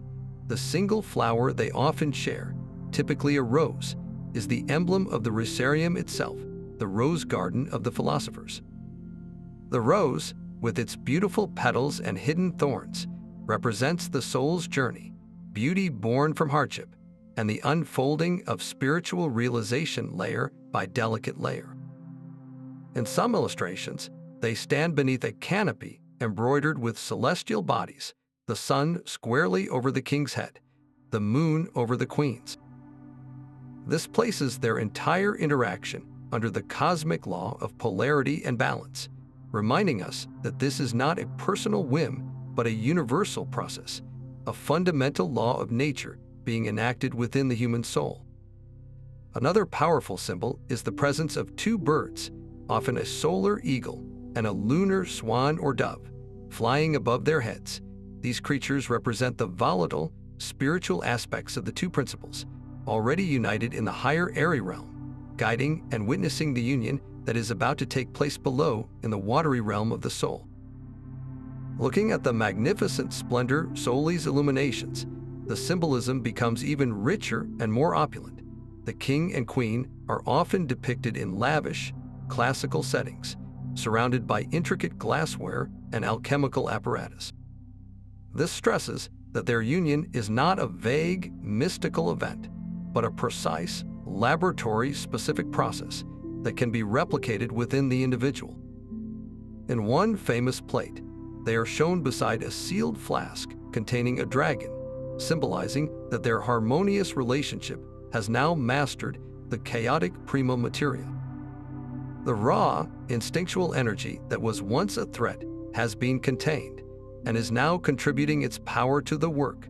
Their attire in these images is worth noting. The queen's white robes are often edged with gold, and the king's red garments may be lined with white or silver. This sartorial detail is a quiet promise of what is to come, the interpenetration of their essences. The queen's lunar purity is already touched by the solar gold, and the king's fiery passion is cooled and refined by the lunar silver, showing that their purification has made them compatible and that the final union is inevitable. Decoding these emblems gives us a practical key for our own inner work. The postures of the king and queen teach us about the attitude we must cultivate for genuine psychological growth. Are you approaching your own inner world with the forceful, demanding energy of an unrefined king, or with the respectful, heart-centered invitation of the Red King. Are you engaging with your own intuitive feelings, with the fear and volatility of an unpurified queen, or with the calm, active receptivity of the White Queen? Every time we try to make a decision by balancing our logical analysis with our gut feeling, we are staging a tiny, internal version of this emblem. We are the Red King consulting the White Queen. The entire scene is an externalized map of an internal, achievable state, a moment of perfect equilibrium where every aspect of our being is in communication and agreement, poised on the brink of creating something entirely new and miraculous, the divine child of a unified self. While our journey through the laboratories and illuminated manuscripts of the ancient alchemists is profound, its deepest resonance might be found not in a medieval library, but in the consulting room of a 20th century psychologist. The brilliant Swiss psychiatrist Carl Gustav Jung saw in these cryptic symbols not a recipe for physical gold, but a stunningly accurate map of the human psyche. For Jung, the king and queen were far more than allegorical figures. They were powerful, living archetypes, universal, primordial patterns of behavior and imagery buried deep within the collective unconscious of all humanity. He recognized in their sacred union the very blueprint for what he called individuation, the lifelong process of integrating the conscious and unconscious parts of our mind to become a whole, unique, and psychologically healthy individual. At the heart of Jung's system lies the concept of the self, the central archetype that represents the totality of the psyche, the unified whole we are meant to become. The self is the ultimate goal, the psychological equivalent of the philosopher's stone. But to reach this wholeness, we must first integrate its fragmented aspects, and this is where the king and queen re-emerge with breathtaking clarity. In Jungian psychology, the inner king becomes closely associated with the principle of logos, the structured, discriminating, and rational aspect of consciousness. This is the part of us that creates order, makes decisions, and engages with the external world. It is the archetypal energy of the father, the ruler, and the wise old man, providing a sense of identity, direction, and moral structure. A healthy, positive king archetype within us manifests as integrity, sound judgment, and the ability to take responsibility for our lives. When this archetype is weak or damaged, however, we may see its shadow in two extremes: the tyrant, who is rigid, controlling, and inflates with power, or the weakling king, who is passive, indecisive, and unable to provide any inner structure, leaving us feeling adrift and powerless in our own lives. The queen, in Jung's framework, finds her most powerful expression in a concept crucial for every individual: the anima in a man and the animus in a woman. These are not the soul itself, but rather the archetypal images of the soul that reside in the unconscious, acting as a bridge to its deepest depths. For a man, his inner queen is his anima, the embodiment of his unconscious feminine qualities, such as intuition, emotion, relatedness, and the capacity for love and creativity. She is his guide to the inner world, and his relationship with her profoundly influences his relationships with actual women and with his own feelings. A man with a developed, positive anima is in touch with his empathy, can access his creativity, and can form deep, meaningful connections. If his anima remains unconscious and unintegrated, she can appear as a moody, possessive, or destructive figure, causing him to project idealized or demonic images onto the women in his life, leading to turbulent relationships and a sense of being haunted by his own unacknowledged emotions. For a woman, the inner king manifests as her animus, the archetypal image of the masculine within her unconscious. This is not about being manly, but about accessing the logos principle, the capacity for focused thought, assertiveness, intellectual clarity, and spiritual discernment. A well-integrated animus empowers a woman to articulate her thoughts, hold her ground, and bring her ideas into the world with conviction and authority. It provides her with an inner backbone of purpose and direction. When the animus remains unconscious and unintegrated, however, it can manifest as rigid, opinionated dogma, a voice of harsh inner criticism, or a tendency to engage in fruitless, combative arguments. She may find herself unconsciously attracted to men who embody this unintegrated power, or she may struggle to assert her own will in a balanced and effective way. In both men and women, the work is the same: to bring these unconscious royal figures into the light of consciousness, to dialogue with them, and ultimately, to integrate their strengths, transforming them from hidden rulers of our shadow life into conscious partners in our psychological development. The alchemical process of uniting the king and queen, therefore, becomes in Jungian terms the central drama of the individuation process, the integration of the anima and animus, leading to a connection with the self. This is the modern, psychological chemical wedding. It is the moment when a man's conscious ego, his inner king, makes peace with and learns to value his anima, his inner queen. He stops dismissing his feelings as irrational and begins to see them as a source of profound wisdom. He allows his capacity for logic to be tempered by compassion. Conversely, for a woman, it is when her conscious identity, her queen, consciously integrates the positive qualities of her animus, her inner king. She learns to voice her truth with clarity and strength without losing her capacity for empathy and connection. This intermarriage creates a remarkable state of psychological androgyny, not a blurring of gender, but a state of inner completeness where both the masculine and feminine principles within the psyche are available and working in harmony. You can witness this process unfolding in everyday life. Consider a highly driven, logical male executive, a man ruled by an inflated king, who has a dream of a mysterious, sorrowful woman wandering through a neglected garden. This is his unconscious anima, his queen, showing him the state of his own inner emotional life, beautiful but abandoned. If he ignores this dream, he may continue his successful but emotionally barren life. But if he engages with this image, perhaps through journaling, art, or simply by paying more attention to his feelings, he begins the courtship. He might start to listen to music that moves him, or make time for relationships that aren't about business.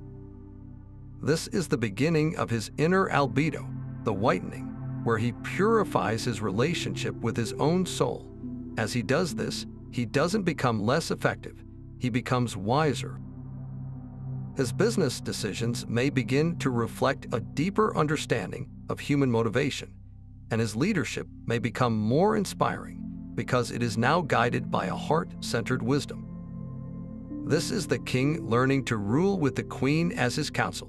The ultimate fruit of this lifelong inner work is the birth of what Jung called the transcendent function. This is not a mystical event, but a psychological capacity that emerges when the conscious and unconscious minds learn to communicate and collaborate. It is the direct equivalent of the divine child born from the chemical wedding, the living symbol of the self. The transcendent function is the psyche's innate ability to hold tension between opposites, logic and feeling, control and surrender, duty and desire, and to spontaneously generate a third, new perspective that transcends the conflict. This new perspective is the gold, the solution that satisfies both the king's need for order and the queen's need for meaning. When you are stuck between two difficult choices, and after sitting with the tension without forcing an answer, a sudden insight arises that shows you a path forward you hadn't considered. You have experienced the transcendent function. It is the voice of the integrated self, the psychological philosopher's stone, offering guidance that comes from your entire being, not just one fractured part. This is the true treasure of the alchemical and Jungian quest, not a static state of perfection, but a dynamic, ever-unfolding capacity to navigate the complexities of life with wisdom, resilience, and an authentic sense of inner unity. This brings us to perhaps the most sublime and cosmic dimension of this entire symbolic drama, where the king and queen transcend their personal psychological roles and become archetypal forces governing the very structure of reality. On this grand, mystical stage, the king is no longer just our individual consciousness, but the universal principle of spirit itself, what the ancient Greeks called nous. This is the transcendent, luminous intelligence that exists beyond time and form, the pure, undifferentiated awareness that is the source of all creation.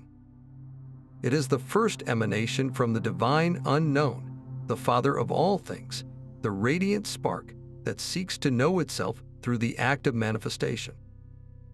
The king as spirit is the heavenly principle, forever seeking to descend, to impart order, meaning, and conscious light into the waiting darkness of potential. He is the word waiting to be spoken, the idea yearning for a form. The queen, in this exalted pairing, correspondingly transforms into the world soul, the anima mundi. She is not merely our personal unconscious, but the vast, embodied soul of the cosmos itself. She is the living, breathing, feeling substance of nature, the matrix of all life, the nurturing mother who receives the seed of spirit and patiently brings it into blossoming reality. Where the king's spirit is the architect with the blueprint, the queen's soul is the fertile ground and the living, breathing process of construction itself. This mystical framework beautifully reframes the entire alchemical process as a cosmic romance, a divine love story between heaven and earth. The transcendent spirit, the king, gazes down from his celestial realm and yearns for his beloved, the embodied soul. He sees his own reflection in her shimmering, lunar waters and is drawn downward into manifestation. This descent is not a fall from grace, but a sacred act of love and creativity. The spirit voluntarily immerses itself in the dense, chaotic, and enchanting realm of matter, governed by the queen. Their union, therefore, is the ultimate hierogamy, the sacred marriage that bridges the chasm between the unmanifest and the manifest, between the eternal and the temporal. In this act, spirit becomes embodied, and matter becomes ensouled. You can see this reflected in countless creation myths, where a sky god fertilizes the earth goddess, giving birth to the world of forms and creatures. Alchemy takes this cosmic myth and makes it intensely personal, asserting that this same divine marriage must occur within the microcosm of the human being for us to become a complete conduit between the worlds. To grasp this in a more tangible way, consider the process of artistic inspiration. A composer sits in silence, and from a place of pure potential, a melodic idea, a feeling, a news suddenly flashes into their mind. This is the descent of the king's spirit, a transcendent pattern-seeking expression. It is perfect, whole, and brilliant in its abstract form, but it is not yet music. To become music, this spiritual impulse must be received by the composer's own anima mundi, their cultivated skill, their knowledge of instrumentation, their emotional depth, their very flesh and blood ability to play an instrument or write notes on a staff. The queen's soul takes this divine spark and works with it, grounding it in the laws of harmony and rhythm, giving it a body of sound that can be experienced in the physical world. The final symphony is the divine child of this union, a piece of heaven made audible on earth. Without the descending spirit, the music would be technically proficient, but soulless. Without the embodying soul, the inspiration would remain a fleeting, unshared vision. This cosmic interplay also sheds profound light on our own sense of spiritual longing and existential purpose. That persistent feeling of yearning for something more, that sense that there is a higher meaning or a sacred home we have somehow forgotten. This is the voice of the inner king, the spirit within us, remembering its transcendent origin and calling us to seek a connection with it.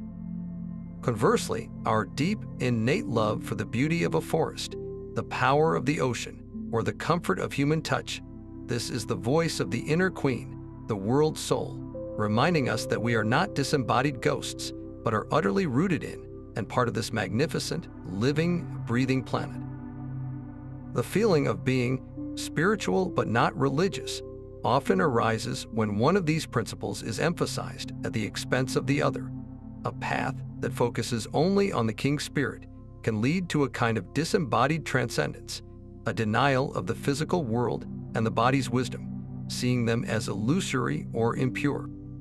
This is a king without a queen, a spirit floating aimlessly without a home. On the other hand, a path that focuses only on the queen soul can lead to a materialism or a nature worship that, while beautiful, may lack a conscious, guiding direction or a connection to the transcendent source. This is a queen without a king, a soul rich with potential, but without the conscious light to bring it to its highest expression. The ultimate goal of the inner alchemical work, then, is to become a living bridge. It is to consciously participate in this cosmic romance, to allow the transcendent spirit to fully incarnate within us, and to allow our embodied soul to be divinized by that spirit. A person who has achieved this does not escape the world to find God.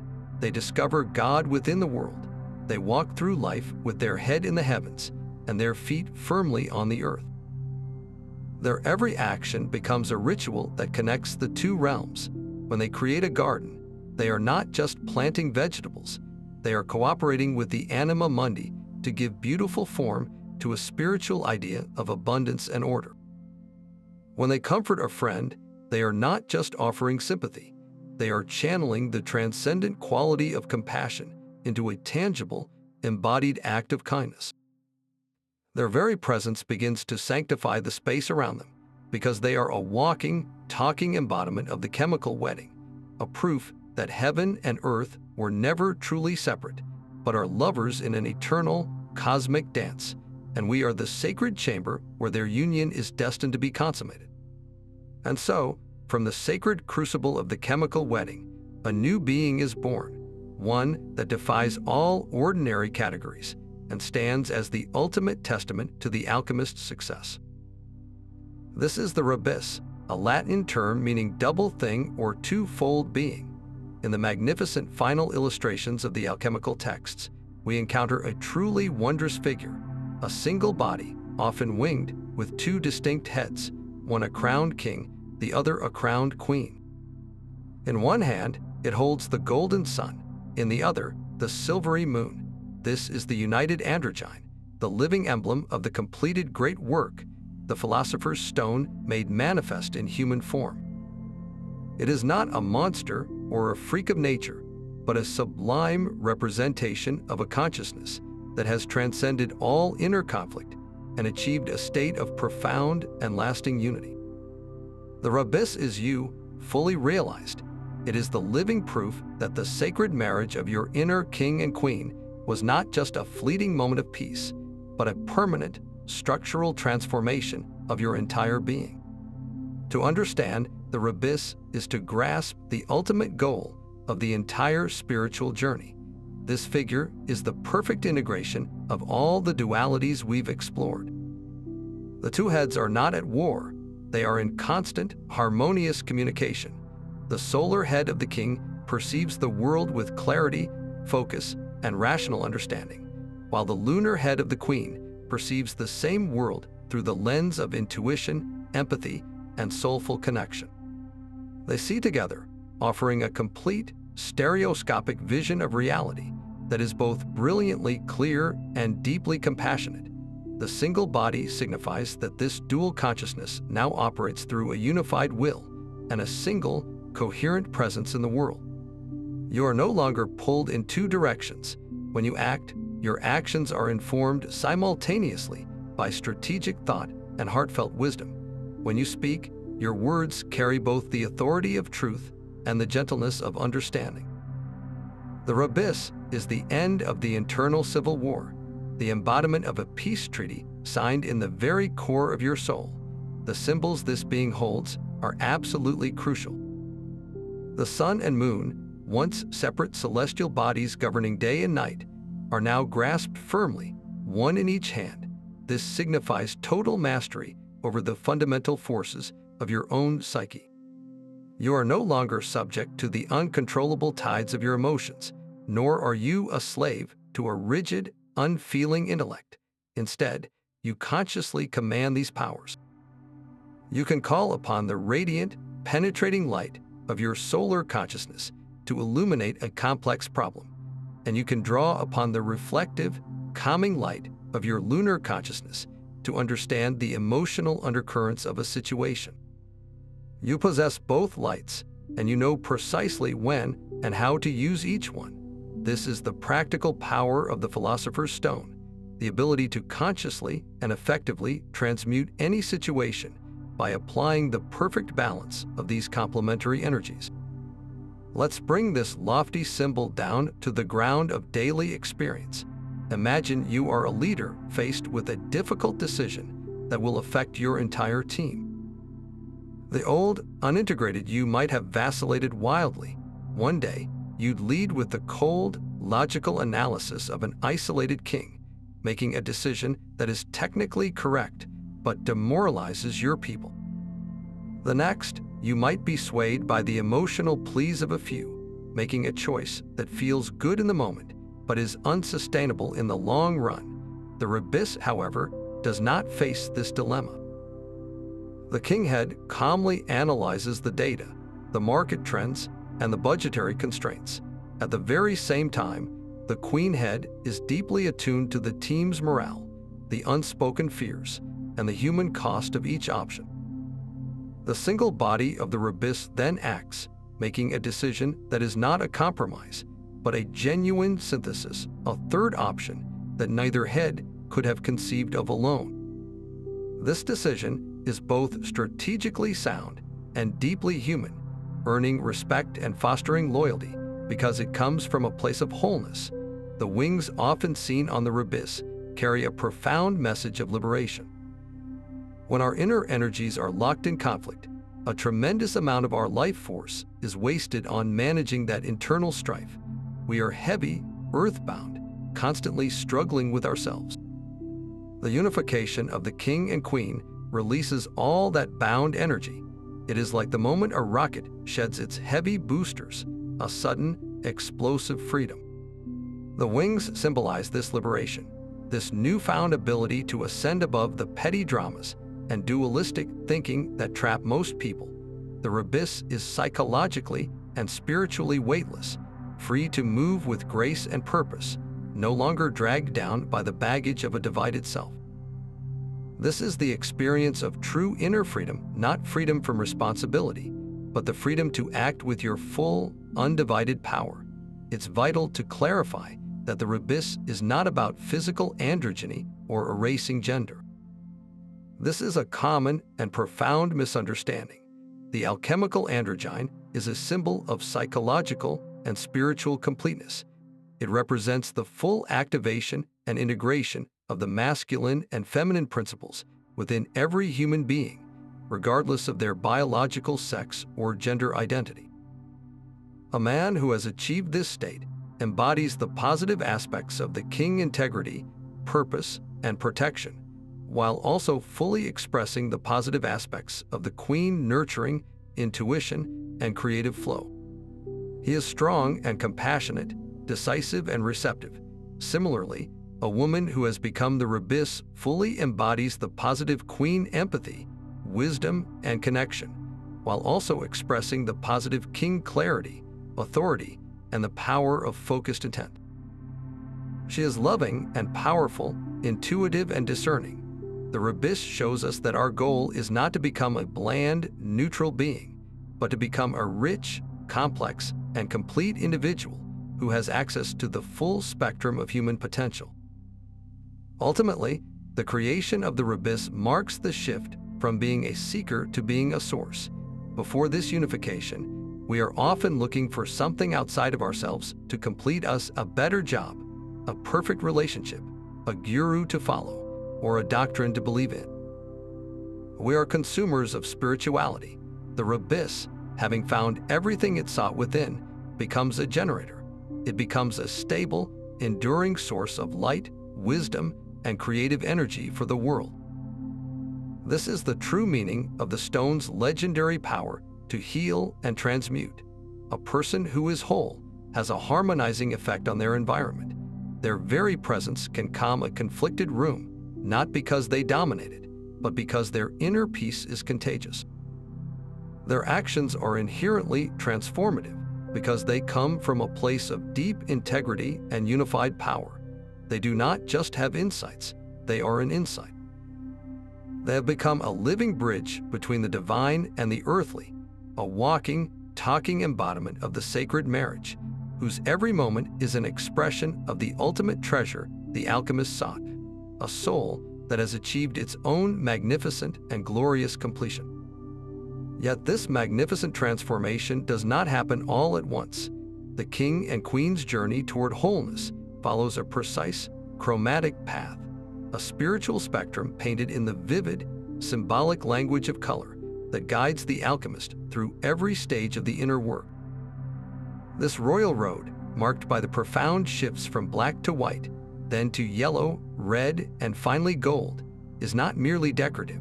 It is a precise map of the soul's metamorphosis, a visual code that describes the death of the old self and the glorious birth of the new. To follow this sequence is to understand the very heartbeat of spiritual alchemy, witnessing how the basest aspects of our being are systematically purified, illuminated, and ultimately reborn into a state of radiant completeness. Each color is a milestone, a signpost on the path to the Philosopher's Stone, revealing the inner state of the royal couple as they progress toward their sacred union. Our journey begins not in light, but in the absolute, formless dark of the nigredo. Imagine the most profound black you can conceive, a black so deep it seems to swallow all light and sound. This is the color of the initial stage, the putrefaction, where the alchemist's first task is to reduce their raw material, the unrefined prima materia, to a uniform black chaos. In the inner laboratory, this is the harrowing experience of the dark night of the soul, where the conscious ego, the king in his unawakened state, is systematically broken down. All the structures we relied upon, our identity, our beliefs, our sense of control, dissolve into this blackness. It is a state of profound depression, confusion, and existential crisis, where everything we thought we were seems to rot away. The brilliant medieval text, the Aurora Consurgens, describes this stage vividly, equating it with being buried in the tomb or descending into a dark chaos. This blackening is not a punishment, but an essential alchemical death. The lead of our fragmented personality cannot become gold until it first passes through this state of dissolution, where all its impurities and rigid forms are reduced to a single, fertile, black mass, ready to receive a new kind of life. From the utter blackness of the tomb, a miraculous transformation begins. The albedo, or whitening. The chaotic black mass starts to lighten, becoming a brilliant, shimmering white, like the first light of dawn after a long and terrifying night. This stage is the purification of the soul, the resurrection and exaltation of the queen. After the king's rigid identity has been dismantled in the nigredo, the psyche is raw and open. The albedo is the gentle, patient work of washing the soul clean, of calming the turbulent emotional waters stirred up by the initial dissolution. The alchemists spoke of repeated distillations and ablutions, a process of abludio, where the substance is purified until it gleams like the purest silver or the most pristine snow. Psychologically, this is the cultivation of inner peace and lucid self-awareness. It is the moment when we learn to observe our feelings without being completely identified with or controlled by them. The emotional reactivity of the unawakened queen gives way to a serene, reflective clarity. The white color symbolizes this lunar illumination, a soul that has been cleansed of its darkest impurities and can now perfectly reflect the light of a higher consciousness. The appearance of the white rose, or the lily in alchemical art, signifies this purified vessel, the queen now prepared to become a receptive partner in the sacred marriage. As the white radiance of the albedo stabilizes, a new, warm energy begins to infuse the work, the stage of citrinitas, or yellowing.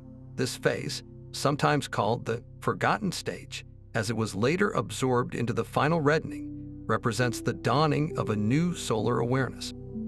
The brilliant white substance takes on a golden yellow hue, signaling the return of the king's consciousness, but a consciousness utterly transformed by its journey through the dark. This is not the same arrogant, solitary Sun King who was dissolved in the nigredo. This is a humbled, enlightened awareness, now perfectly attuned to the reflective wisdom of the purified queen. The yellow color is the color of the intellect being infused with soul, of the mind becoming heart-centered. It represents the moment when the illuminating insights gained from the unconscious during the albedo begin to actively color our perception and engagement with the external world. A powerful symbol for citrinitas is the appearance of the golden child or the crown child, the nascent self that embodies both the innocence of new beginnings and the nascent authority of integrated consciousness. This is the rising sun, a pun the alchemists cherished, signifying both the return of the solar principle and the birth of a consciousness that sees the world with fresh, enlightened eyes. The culmination of this chromatic ascent is the magnificent rubedo, the reddening. The golden yellow of the dawning sun intensifies into a deep, vibrant, and passionate crimson. This is the stage of perfection, the final and indissoluble fusion of the solar king and the lunar queen. The color red is profoundly significant. It is the color of blood, of fully embodied life force, of passion fully integrated and transformed into unconditional love. In the most stunning alchemical illustrations, we see the king and queen united within a radiant red egg or a flask glowing with this inner fire. Their sacred marriage is now consummated, and from this union, the divine child, the philosopher's stone, is born. The rubedo represents the ultimate synthesis, where the white of the purified soul and the yellow of the enlightened spirit combine to create a vibrant, living crimson, a state of being that is both spiritually illuminated and fully, passionately alive in the world. It is the color of the completed stone, a consciousness that has achieved a state of incorruptible wholeness and radiates a harmonizing, transformative power. And this brings us to the ultimate destination of the royal journey, the achievement of gold. While the philosopher's stone is often depicted as red, its ultimate expression and proof is the creation of spiritual gold. This is not the physical metal, but the metaphysical state. It represents incorruptibility, lasting value, and radiant, self-luminous awareness. Gold is the color of the fully realized self, the Rebis, the androgynous being in whom all inner dualities have been reconciled. It is the final, stable state that emerges from the fiery passion of the rubedo, a consciousness that can no longer be tarnished by fear, desire, or external circumstance. A person who has attained this inner gold operates from a core of unassailable peace and authentic power. Their actions are spontaneously correct and beneficial because they flow from a unified center where will and wisdom are one. This golden consciousness is the true legacy of the alchemical quest, the treasure that was hidden within the lead all along, revealed only after the royal couple has successfully navigated the profound and beautiful spectrum of the soul's own light. At the very heart of the alchemical mystery lies a dynamic and profound tension between two opposing forces. On one side stands the king, embodying a principle of absolute fixity. His nature is stable, enduring, and structured. Think of a mighty mountain, unyielding against the centuries, or a golden crown that symbolizes a sovereignty meant to last forever. This is the energy of consciousness that provides a consistent sense of self, the part of us that makes plans and builds a life with intention and order. It is the force that seeks to establish permanence in a world of constant change. The king's power is one of definition and boundary. He is the unwavering flame that burns with a steady, predictable light, offering the clarity and direction necessary to navigate existence with purpose. His is the strength of a deeply rooted tree, standing firm against the winds of circumstance. This fixed quality is essential, for without it, our inner world would be nothing but formless chaos, a sea of potential with no shore to give it shape. Yet, for all its strength, this stability can become a prison of rigidity if left to rule alone, a fortress of the mind that walls out the vital, flowing waters of life itself. In beautiful counterpoint to the king's unwavering stability, we find the queen, whose very essence is volatility. She is not chaos, but fluidity itself, the principle of endless change, adaptation, and reception. Imagine not a mountain, but the ocean, with its ever-shifting tides and mysterious, unseen depths, or picture quicksilver, that magical liquid metal that refuses to be held, skittering and dividing into 1,000 shining droplets only to merge again into a single, elusive whole. This is the nature of the unconscious soul, the realm of intuition, dreams, and emotion. The queen does not command, she receives. She does not structure, she allows. Her power is in her openness, her capacity to be shaped and to give birth to new forms. Where the king is the sun's constant blaze, the queen is the moon, whose face is in a perpetual, graceful dance of phases, from dark to full and back again. Her volatility is not a weakness, but the very source of her creative potency. It is the quality that allows for growth, for surprise, for the spontaneous inspiration that can transfigure an entire life. Without her, the king's fixed order would become a barren, crystalline wasteland, full of perfect structure, but utterly devoid of life, passion, or the capacity for renewal. The entire magnificent endeavor of spiritual alchemy is directed toward a single, seemingly impossible goal: to unite these two opposing qualities. The alchemist seeks to create a substance, the philosopher's stone, that is paradoxically both fixed and volatile. This is the ultimate mystery. How can something be as stable and incorruptible as gold, yet possess the living, adaptive, and transformative power of mercury? The answer lies not in a simple blending, but in a transcendent synthesis, where the two natures interpenetrate without canceling each other out. It is the creation of a conscious soul and a souled consciousness.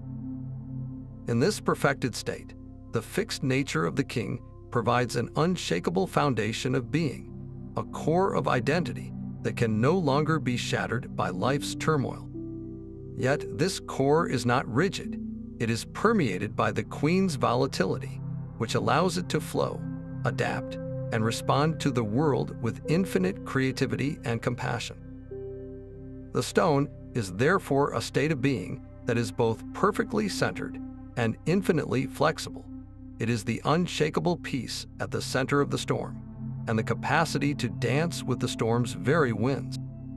To grasp this in a more personal way, consider the process of mastering any profound art, be it music, painting, or even a martial art. When you begin, you are all volatility. Your efforts are unformed, your emotions fluctuate with every success and failure, and your focus scatters. Then you begin to practice. You learn the scales, the techniques, the forms. This is the work of the inner king, imposing structure, discipline, and fixed patterns upon your volatile enthusiasm. You develop a stable foundation. But if you stop there, you become a technically proficient but soulless technician. The true master, however, is the one who then rediscovers the volatility within that very structure. They learn to improvise, to let the music play through them, to express a raw, spontaneous feeling within the perfected form. Their performance is both fixed in its technical mastery and wildly volatile in its creative expression.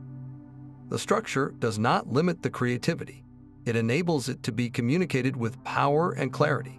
This is a living example of the philosopher's stone in action, the marriage of fixed skill and volatile inspiration, creating a third thing that is far greater than the sum of its parts. This alchemical union resolves the most fundamental conflict within the human psyche. We all experience the inner tug of war between our need for stability and our longing for change. We build a secure life, a fixed routine, a set of beliefs, and then we feel trapped by them, yearning for the Queen's call to adventure and transformation. Conversely, when we surrender completely to a life of flux and unpredictability, we can feel unmoored and anxious, longing for the King's gift of structure and meaning. The sacred marriage brings this war to an end. It allows us to build a life that has a stable, golden core, a clear sense of purpose and identity, while simultaneously allowing that life to be a fluid, evolving work of art, responsive to the whispers of intuition and the call of the soul. You are no longer forced to choose between being a rock or a river. In achieving the stone, you become the river that knows its source, flowing with purpose and power, capable of wearing away any obstacle over time, yet always remaining true to its own essential nature. This is the alchemical ideal of a fully integrated human being, one who can hold the tension of opposites, and from that very tension, generate a life of unparalleled richness, resilience, and creative joy. The alchemist, then, is far more than a simple chemist or a mystic dreamer. They are the essential matchmaker, the conscious agent whose entire being becomes the sacred ground upon which this royal courtship unfolds. In this profound inner work, you are not a passive spectator waiting for a magical union to happen to you. You are the active, diligent facilitator, the one who must intentionally court both the king and queen within your own psyche, learning their unique languages, respecting their distinct natures, and creating the conditions where their sacred attraction can blossom into a lifelong partnership. This role demands a rare combination of qualities: the disciplined focus of a scientist and the receptive intuition of an artist, the unwavering patience of a gardener, and the transformative courage of a hero. The alchemist's first and most crucial task is to overcome the initial resistance and mutual suspicion that often exists between these two inner rulers. Our conscious mind, the king, is typically skeptical of the queen's intuitive, non-linear ways. It dismisses her gut feelings as irrational and her emotional tides as a disruption to its logical plans. Conversely, the unconscious queen often experiences the king as a harsh tyrant, a force that tries to imprison her fluid nature in rigid boxes of dogma and control. The alchemist, as matchmaker, must gently reassure each one of the other's value. This means consciously validating your intuitive hunches, writing down your dreams, and taking your creative impulses seriously, actions that honor the queen. Simultaneously, it means applying your rational mind to structure your life in a way that creates safety and space for those very intuitions to be explored, a gesture that honors the king.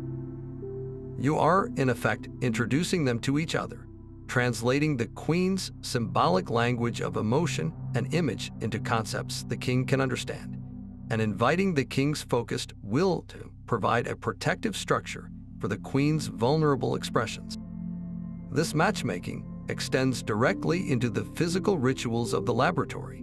Every action performed at the furnace is not just a chemical procedure, but a tangible prayer, an external enactment of an internal process. When the alchemist carefully regulates the heat of the athenor, they are practicing the art of tempering their own inner fire, their willpower and passions.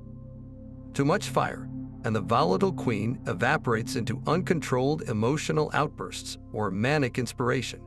Too little fire, and the fixed king remains dormant, a sterile intellect unable to initiate any real change.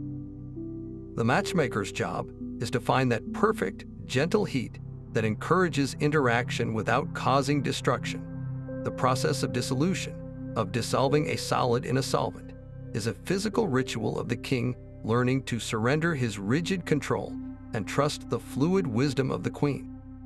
Conversely, the process of coagulation, of forming a solid from a solution, is the ritual of the queen learning to accept the stabilizing, defining influence of the king's conscious intent. By performing these operations with full awareness, the alchemist is not just manipulating matter. They are actively dating their own inner opposites, guiding them through a series of symbolic encounters that build trust and familiarity, moving them step by step from wary coexistence toward conscious collaboration. Perhaps the most demanding virtue required of this psychic matchmaker is a radical, almost superhuman patience.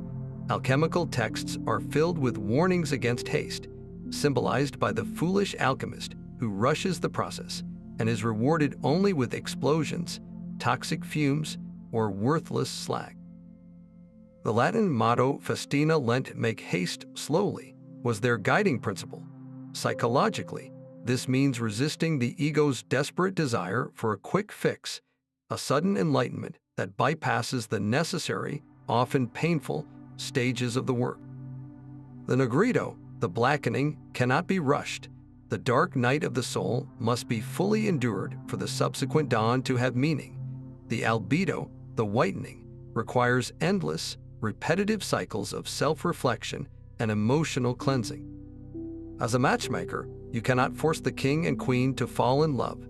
You can only create the sacred, patient container through meditation, journaling, therapy, and mindful living, and trust that the attraction between these two primordial forces is a law of nature that will unfold in its own divine timing.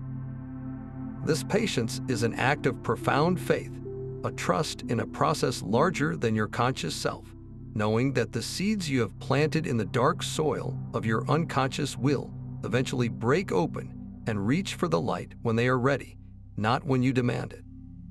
Ultimately, the alchemist's own spiritual discipline and ethical development become the final, critical ingredient in this great work. You cannot facilitate a union you have not first sought to embody.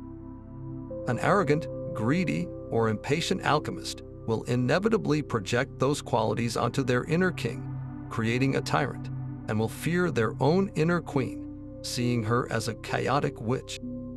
The laboratory work was always intertwined with prayer, meditation, and moral purification, because the operator had to become a clear vessel for the cosmic forces they wished to reconcile. This is why the texts speak of the need for a pure heart.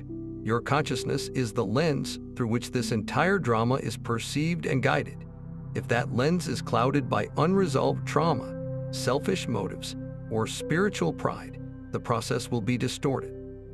The matchmaker must therefore engage in their own constant self-purification, striving for humility, integrity, and compassion. As you cleanse your own perceptions, you begin to see the true nobility of your inner king, not as a figure of domination, but of benevolent order. You begin to feel the sacred depth of your inner queen, not as a source of hysteria, but of limitless wisdom. In doing so, you become the perfect host for their wedding, a conscious, loving presence that can midwife the birth of your own higher self, the ultimate child of this most sacred and personal of all unions. Now that we've seen the king and queen as the brilliant sun and the reflective moon, crowned in gold and silver, we must expand our vision to the entire celestial court that surrounds them. In the alchemical worldview, the 7 classical planets weren't just distant lights in the sky. They were seen as living, intelligent forces, each governing a specific metal deep within the earth. This creates a magnificent interlocking system where the transformation of base metal into gold is mirrored by the soul's journey from a state of spiritual lead to enlightened gold.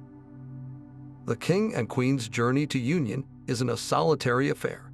It is supported and challenged by the entire planetary family, with each metal representing a specific stage or a forgotten aspect of their own royal nature that must be reclaimed and transformed. This system gives us a precise, symbolic language to understand the entire spectrum of our psychological and spiritual experience. Let's begin with the far end of the spectrum, with the metal that represents our starting point, lead, governed by the planet Saturn. Saturn is the old, stern taskmaster, the god of time, limitation, and structure. Lead is the heaviest of the base metals, dense, dull, and prone to corrosion. In the human psyche, this is the principle of inertia, melancholy, and the weight of our own past. It is the rigid structure of our conditioned personality, the fears that hold us back, and the existential gravity that makes spiritual ascent feel so difficult. Alchemically, the entire great work begins with lead. This is crucial. The lead is not an enemy to be discarded, but the essential raw material. It is the unawakened king in a state of exile, slumped on a tarnished throne, burdened by the sheer density of his own unrealized potential. The Saturnine stage is the nigredo, the blackening, where we confront our shadows and feel the full weight of our limitations. Yet, within this heaviness lies a secret.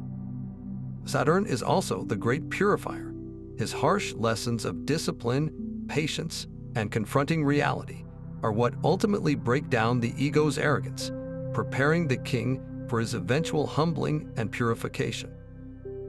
The lead, therefore, contains the seed of gold, but it is a seed that must first be buried in the dark, Saturnine earth before it can sprout. Next, we encounter tin, ruled by the expansive and optimistic Jupiter. If Saturn is contraction, Jupiter is expansion. Tin is a soft, malleable, and silvery metal that rings with a faint, cheerful cry when bent. Jupiter represents the principle of hope, faith, and the search for greater meaning. After the crushing density of the leaden nigredo, the Jupiter stage brings a sense of possibility. It's the first glimmer of light in the darkness, the feeling that there might be a purpose to the suffering. This is the energy that urges us to look upward and outward, to seek a philosophy or a belief system that can make sense of our experience. In the royal narrative, this is the moment the lost queen, in her guise as the soul, begins to remember her celestial origin. She hears a faint, Jovian call, a promise of a kingdom beyond the mundane world. However, tin has a downside. It can be too soft and lack definition. An unchecked Jupiter influence can lead to spiritual inflation, a grandiose belief in one's own importance without having done the hard, Saturnine work of grounding that belief in reality. Jupiter's role is to provide the vision and the faith to continue the journey, offering a glimpse of the silver promise of the Queen's realm before the real battles begin. And battles are the domain of the next metal, iron, governed by the fierce and assertive planet Mars. Iron is the metal of will, conflict, and raw power. It is used to make swords and armor, the tools of war. In the alchemical process, the Martian energy is the intense, purifying fire of the furnace. It is the force that forges, tempers, and tests the alchemist's resolve. Psychologically, Mars represents our assertiveness, our courage, and our capacity to fight for what we believe in. This is the king's energy in its most active, undifferentiated form, the pure will to act and to conquer. The Mars stage is where we confront our inner and outer dragons directly. It's the courage to face a deep-seated fear, to set a firm boundary, or to fight for a cause. This fiery energy is essential for purging the psyche of passivity and cowardice. However, Mars unchecked is pure aggression. It is the king as a tyrant and a warrior, not yet a wise ruler. His iron will must be tempered, or it will become brittle and shatter. The challenge of the Mars stage is to learn to wield this powerful energy with discrimination, to fight the right battles without being consumed by rage or the desire for domination. Then we come to a pivotal shift embodied by copper, the metal of the goddess Venus. If Mars is the clashing of swords, Venus is the harmony of the lyre. Copper is a beautiful, reddish metal, an excellent conductor of heat and electricity, and it weathers to a gorgeous green patina. Venus rules love, beauty, relationship, and creative attraction. This is the quintessential energy of the Queen. The Venus stage represents the turning of the soul away from pure conflict and toward connection, compassion, and the appreciation of beauty. This is where the heart begins to open, after the Martian fires have burned away some of the grosser impurities. The Venusian energy arrives to soothe and attract. In the laboratory, this might be symbolized by the first signs of coloration appearing in the flask, a hint of peacock's tail or a rosy hue, signs of the soul's awakening. This is the Queen beginning to exert her influence, calming the king's martial fury and reminding him of a different kind of power, the power of love and creative union. Copper's conductive quality is key here. It represents the soul's capacity to receive and transmit spiritual energy, to be a vessel for something higher. The danger of this stage is the temptation to remain in pleasant, aesthetic experiences without moving toward the deeper commitment of the sacred marriage. It is beautiful courtship, but not yet consummation. This celestial dance of the metals creates a complete map of the transformative process. The journey from lead to gold is not a straight line, but a spiral of purification where each planetary metal offers a necessary lesson. The soul must integrate the discipline of Saturn, the faith of Jupiter, the courage of Mars, and the love of Venus before it can even approach the lunar purity of the Queen or the solar perfection of the King. Each of these metals represents a facet of our own complex humanity that must be acknowledged, purified, and brought into the service of the whole. Your moments of Saturnine depression, your Jovian optimism, your Martian anger, and your Venusian affection are not obstacles to the spiritual path. They are the very substances you are meant to transmute. The alchemist learns to work with each of these energies consciously, seeing a Jupiter-inspired insight as a necessary catalyst, or using a burst of Martian will to break through a Saturnine barrier, all the while being guided by the Venusian promise of the beauty that awaits at the journey's end. So, when you look at the completed alchemical system, you see that the king and queen do not exist in a vacuum. They are the central figures in a cosmic drama played out across the entire periodic table of the soul. The philosopher's stone, the final goal, is not just the union of sun and moon, but the harmonious integration of the entire planetary chorus within a single, perfected consciousness. A person who has achieved this state doesn't lose their Saturnine gravity, their Jovian joy, their Martian strength, or their Venusian love. Instead, they command these forces with the wisdom of a true sovereign. They can be serious when needed, expansive in their vision, courageous in action, and compassionate in relationship, all because the inner king and queen have united to rule a kingdom that now includes every metal, every planet, and every aspect of a fully realized human life. This profound motif of a sacred marriage, the union of cosmic opposites to birth a higher state of being, is far from unique to the alchemical tradition. It is, in fact, a universal archetype that appears at the very heart of the world's great mystical and esoteric paths, each culture dressing the eternal king and queen in its own sacred garments. When we step back and observe this pattern, we see that the alchemical chemical wedding is one beautiful expression of a timeless truth about the nature of reality and the ultimate goal of the human soul. In the vibrant world of Hindu Tantra, we encounter this dynamic in the magnificent union of Shiva and Shakti. Shiva represents pure, undifferentiated consciousness, the silent, unmoved witness, akin to the alchemical king as the fixed principle of spirit.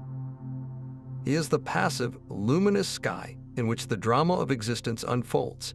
Shakti, his divine consort, is the embodiment of dynamic, creative energy. She is the entire manifest universe, the power of life, movement, and transformation itself, perfectly mirroring the alchemical queen as the volatile, life-giving substance of the soul. In one of the most poignant images from this tradition, Shiva lies perfectly still in meditation, while the vibrant, dancing Shakti encircles him, her energy bringing his potential into glorious, tangible reality. Their union is not just a symbol, it is the foundational act of creation. The tantric practitioner seeks to replicate this divine embrace within their own subtle body, awakening the dormant Shakti energy, known as Kundalini, at the base of the spine, and guiding it upward to unite with the Shiva consciousness in the crown of the head. This inner hieros gamos results in a state of ecstatic illumination and liberation, a direct parallel to the birth of the philosophers, stone from the union of the king and queen. Journeying into the mystical heart of Judaism, the Kabbalah presents its own intricate map of this divine romance through the relationship between two Sephiroth on the Tree of Life, Tiferet and Malkuth. Tiferet, often called beauty, is the central sun of the entire Kabbalistic tree. It represents the principle of harmony, compassion, and the mediating heart, a clear echo of the solar king who balances and unifies all opposing forces. It is the divine sun, the higher self that connects the infinite above with the finite below.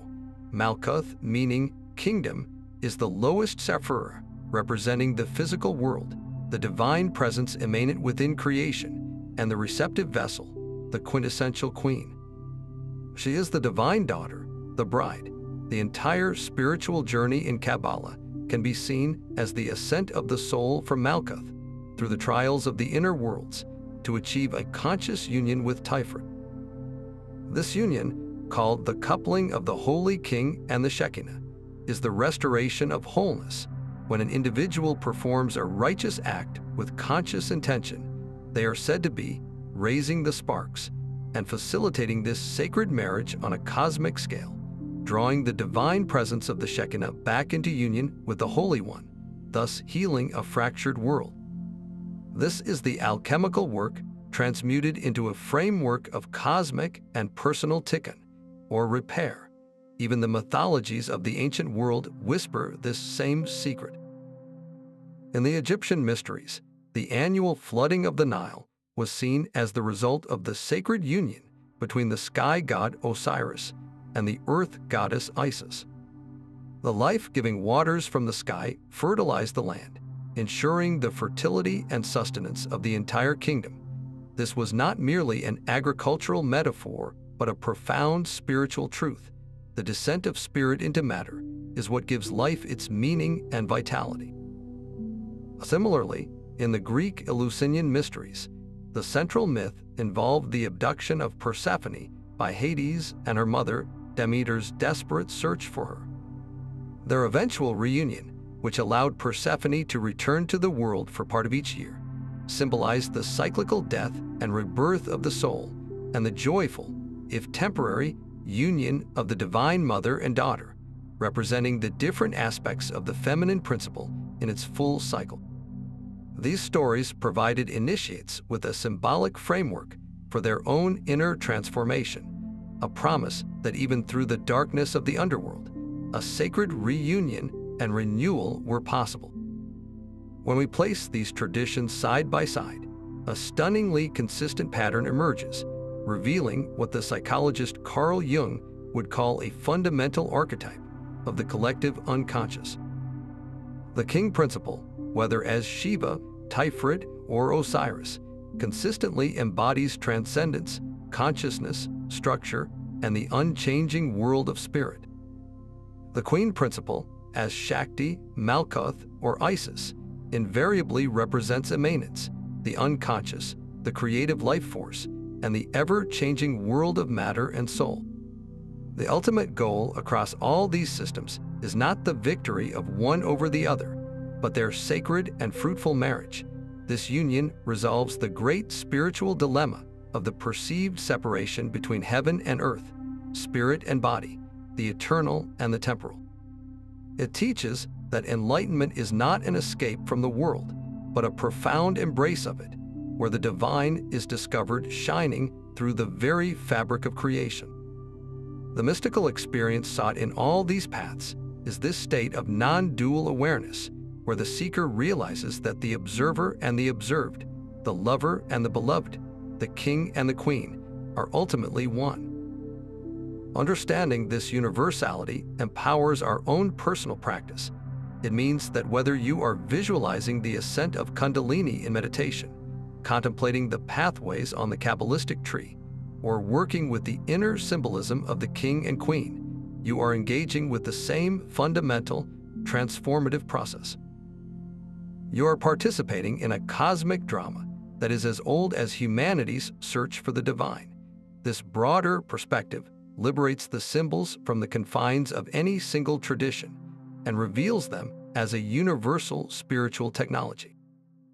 It suggests that the longing for wholeness that stirs within each of us is the call of our own inner royalty, our own Shiva and Shakti, our own Tiferet and Malkuth, urging us toward the sacred marriage that will finally make us whole.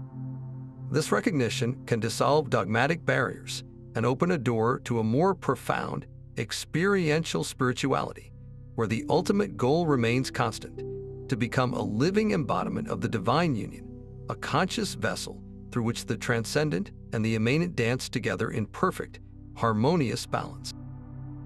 But how does this ancient royal drama translate to our modern lives, where the closest many of us get to a crown is a difficult Monday morning? The truth is, the king and queen are not relics of a forgotten past. They are dynamic, living forces within our own psyches, and learning to consciously work with them offers a powerful toolkit for navigating the complexities of the 21st century. This work begins with a fundamental shift in perspective, moving from seeing these archetypes as external symbols to feeling them as internal governors of our energy and behavior. Think of your inner king not as a man on a throne, but as your innate capacity for clear direction and purposeful action. It's the part of you that can set a boundary at work, create a realistic budget, or stick to a fitness goal with unwavering focus. Your inner queen, then, is your deep well of empathy and connection. She's the part of you that feels a friend's sorrow without them saying a word, that gets a brilliant idea in the shower, or that knows, with a quiet certainty, when a life path is no longer serving your soul's purpose. The first modern application is simply this: to notice which of these rulers is on the throne at any given moment, and which one has been banished to the dungeon. Achieving a conscious balance between these energies is where the real alchemy begins.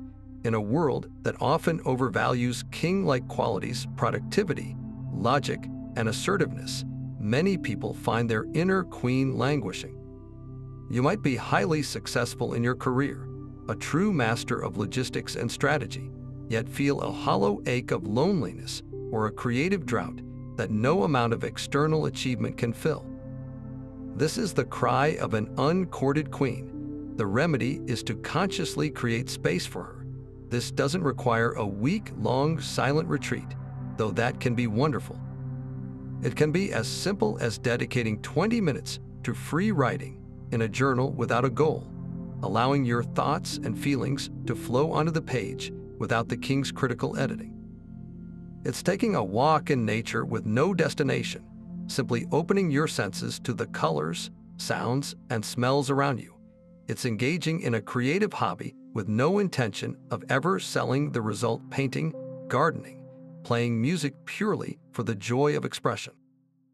These are all acts of worship for your inner queen, ways of telling her that her intuitive, receptive wisdom is valued and essential to your wholeness. Conversely, if your life feels emotionally turbulent, constantly reactive to the moods of others, or lacking in clear direction, it may be a sign that your inner king needs strengthening and purification. An underdeveloped king fails to provide the necessary structure for the queen's volatile energies, leaving you feeling swept away by every passing feeling or external demand. Cultivating the king is about building the sacred container of your life. This looks like establishing healthy routines that honor your physical body, such as consistent sleep schedules and nutritious meals. It involves practicing discernment in your speech, learning to pause before reacting, and choosing words that are both true and kind. It's about defining your core values and making decisions align with them, even when it's difficult. When you sit down to create a financial plan or organize your living space, you are performing a kingly act. You are imposing a benevolent, intelligent order upon your world, creating a stable foundation from which your queen's creativity and compassion can safely flourish. A strong king doesn't suppress the queen. He creates a safe and sacred castle for her to reside in. This inner work has a profound and immediate impact on our relationships with others. So often, our external conflicts are reflections of our internal polarities. We may project our own disowned king onto a partner, becoming overly dependent and resentful of their ability to take charge, all the while refusing to cultivate that same authority within ourselves. Or we might project our repressed queen onto someone, idolizing their emotional expressiveness or creativity, while denying those very qualities in our own life. The concept of the sacred marriage offers a path to healing these gender polarities, not by erasing differences, but by achieving inner completeness. When you begin to consciously integrate both your king and queen, you stop seeking an external other to complete you. You are no longer looking for a partner to be your rock because you have developed your own inner stability, nor are you seeking someone to bring all the magic and emotion because you are connected to your own inner wellspring of soulfulness. This shifts the entire dynamic of relationship from one of lack and need to one of wholeness and conscious choice. You come together not to complete a missing half, but to share the overflow of your own fulfillment, creating a partnership that is truly a collaboration between two sovereign beings. In the realm of creative and professional expression, the union of the king and queen is nothing short of miraculous. Consider any great innovation or work of art. It is almost always the product of this inner collaboration. The initial captivating vision, the eureka moment, is a gift from the queen, a volatile spark of inspiration that arrives unbidden from the depths of the unconscious. But that spark alone is not enough. Without the king's focused will and disciplined effort to structure that inspiration, to build the business plan, to write the novel chapter by chapter, or to conduct the meticulous experiments, the brilliant idea remains just that, an idea. The queen provides the what, the visionary content, while the king provides the how, the strategic process. When these two are in harmony, your work becomes a flow state. You are driven by a passionate vision, yet you are also grounded and effective in your execution. You can receive critical feedback without your queen taking it as a personal attack, and you can analyze data without your king dismissing the intuitive hunches that might lead to a breakthrough. This balanced energy allows you to bring truly soul-infused work into the world, endeavors that are both impactful and deeply meaningful to you. Ultimately, engaging with the king and queen is a lifelong practice of conscious self-creation. It is a dynamic dance, not a static achievement. Some days, your inner king will need to lead, providing the structure and willpower to meet a deadline or navigate a crisis. Other days, it will be essential to let your queen take the crown, allowing for rest, introspection, and spontaneous joy. The goal is not a perfect 50-50 balance at every single moment, but rather the development of a deep inner dialogue between these two essential aspects of your being. You learn to ask yourself in moments of indecision, what does my inner king advise here? What is the most structured, principled course of action? And then you turn and ask, and what does my inner queen feel? What is the path that brings the most life, connection, and authentic joy? By honoring both answers, you make choices that are wise, compassionate, and truly your own. This is the modern chemical wedding, not a single dramatic event, but a daily commitment to courtship, a conscious partnership with the magnificent and royal forces that reside within the heart of your own humanity, guiding you toward a life of authentic power, profound peace, and limitless creative expression. We have walked a long and winding road together, from the stark separation of the king and queen to their glorious and sacred reunion. This is not merely a curious tale from a dusty old book. It is a living, breathing map of the soul's own potential. The entire alchemical opus, with its stages of blackening, whitening, and reddening, outlines a universal process of inner transformation that is as relevant today as it was 500 years ago. It shows us that our initial state of inner conflict, where our logical mind battles our emotions and our will is at odds with our intuition, is not a life sentence. It is simply the unrefined ore, the base metal of our being, waiting for the transformative fire of conscious attention. The king's descent into the darkness of the nigredo and the queen's purification in the lunar light of the albedo are not punishments, but essential rites of passage that prepare each sovereign for their ultimate purpose, a partnership that transcends their individual powers.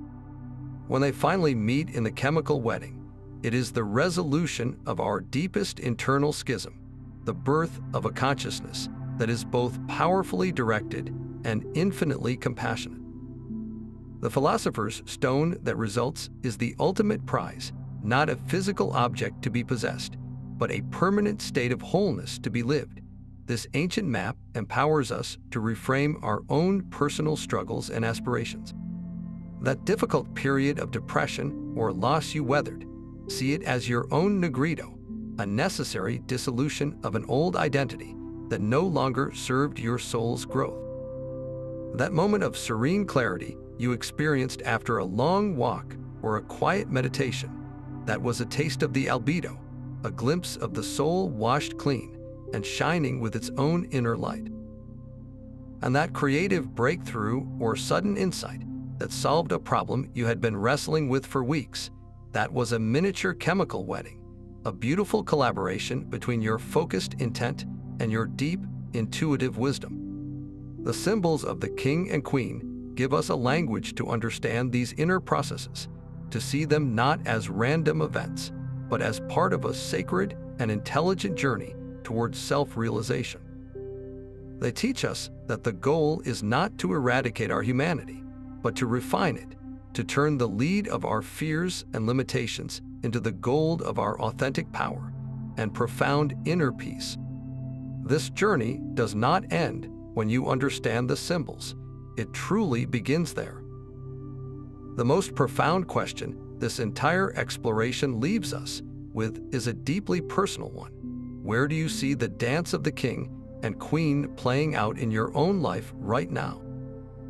Is your inner king trying to rule with an iron fist, creating structure but stifling joy? Is your inner queen feeling volatile and unheard, causing emotional storms because her wisdom is being ignored? The path forward is one of conscious courtship. It is about learning to listen to the quiet voice of your intuition with the same respect you give to your logical plans. It is about bringing the stabilizing power of your will to your creative dreams so they can take solid form in the world. Every time you pause to consider both your head and your heart before making a decision, you are performing a small but significant act of inner alchemy. You are inviting your inner royalty to the negotiating table, fostering the dialogue that will one day culminate in their sacred and life-changing union. This is not a solitary quest, but a shared human endeavor. We are all alchemists in the laboratory of our own lives, working with the unique prima materia of our experiences. I am deeply curious to hear how these symbols resonate with you. What part of the king and queen's journey struck a chord deep within you? Have you experienced a moment that felt like your own chemical wedding? Or are you navigating a challenging stage of nigredo? Share your stories and insights in the comments below. Let's create a community of modern alchemists, supporting each other as we learn to integrate our own inner opposites and uncover the priceless gold that has been waiting within us all along. The great work continues, and your unique journey is a vital part of this timeless, human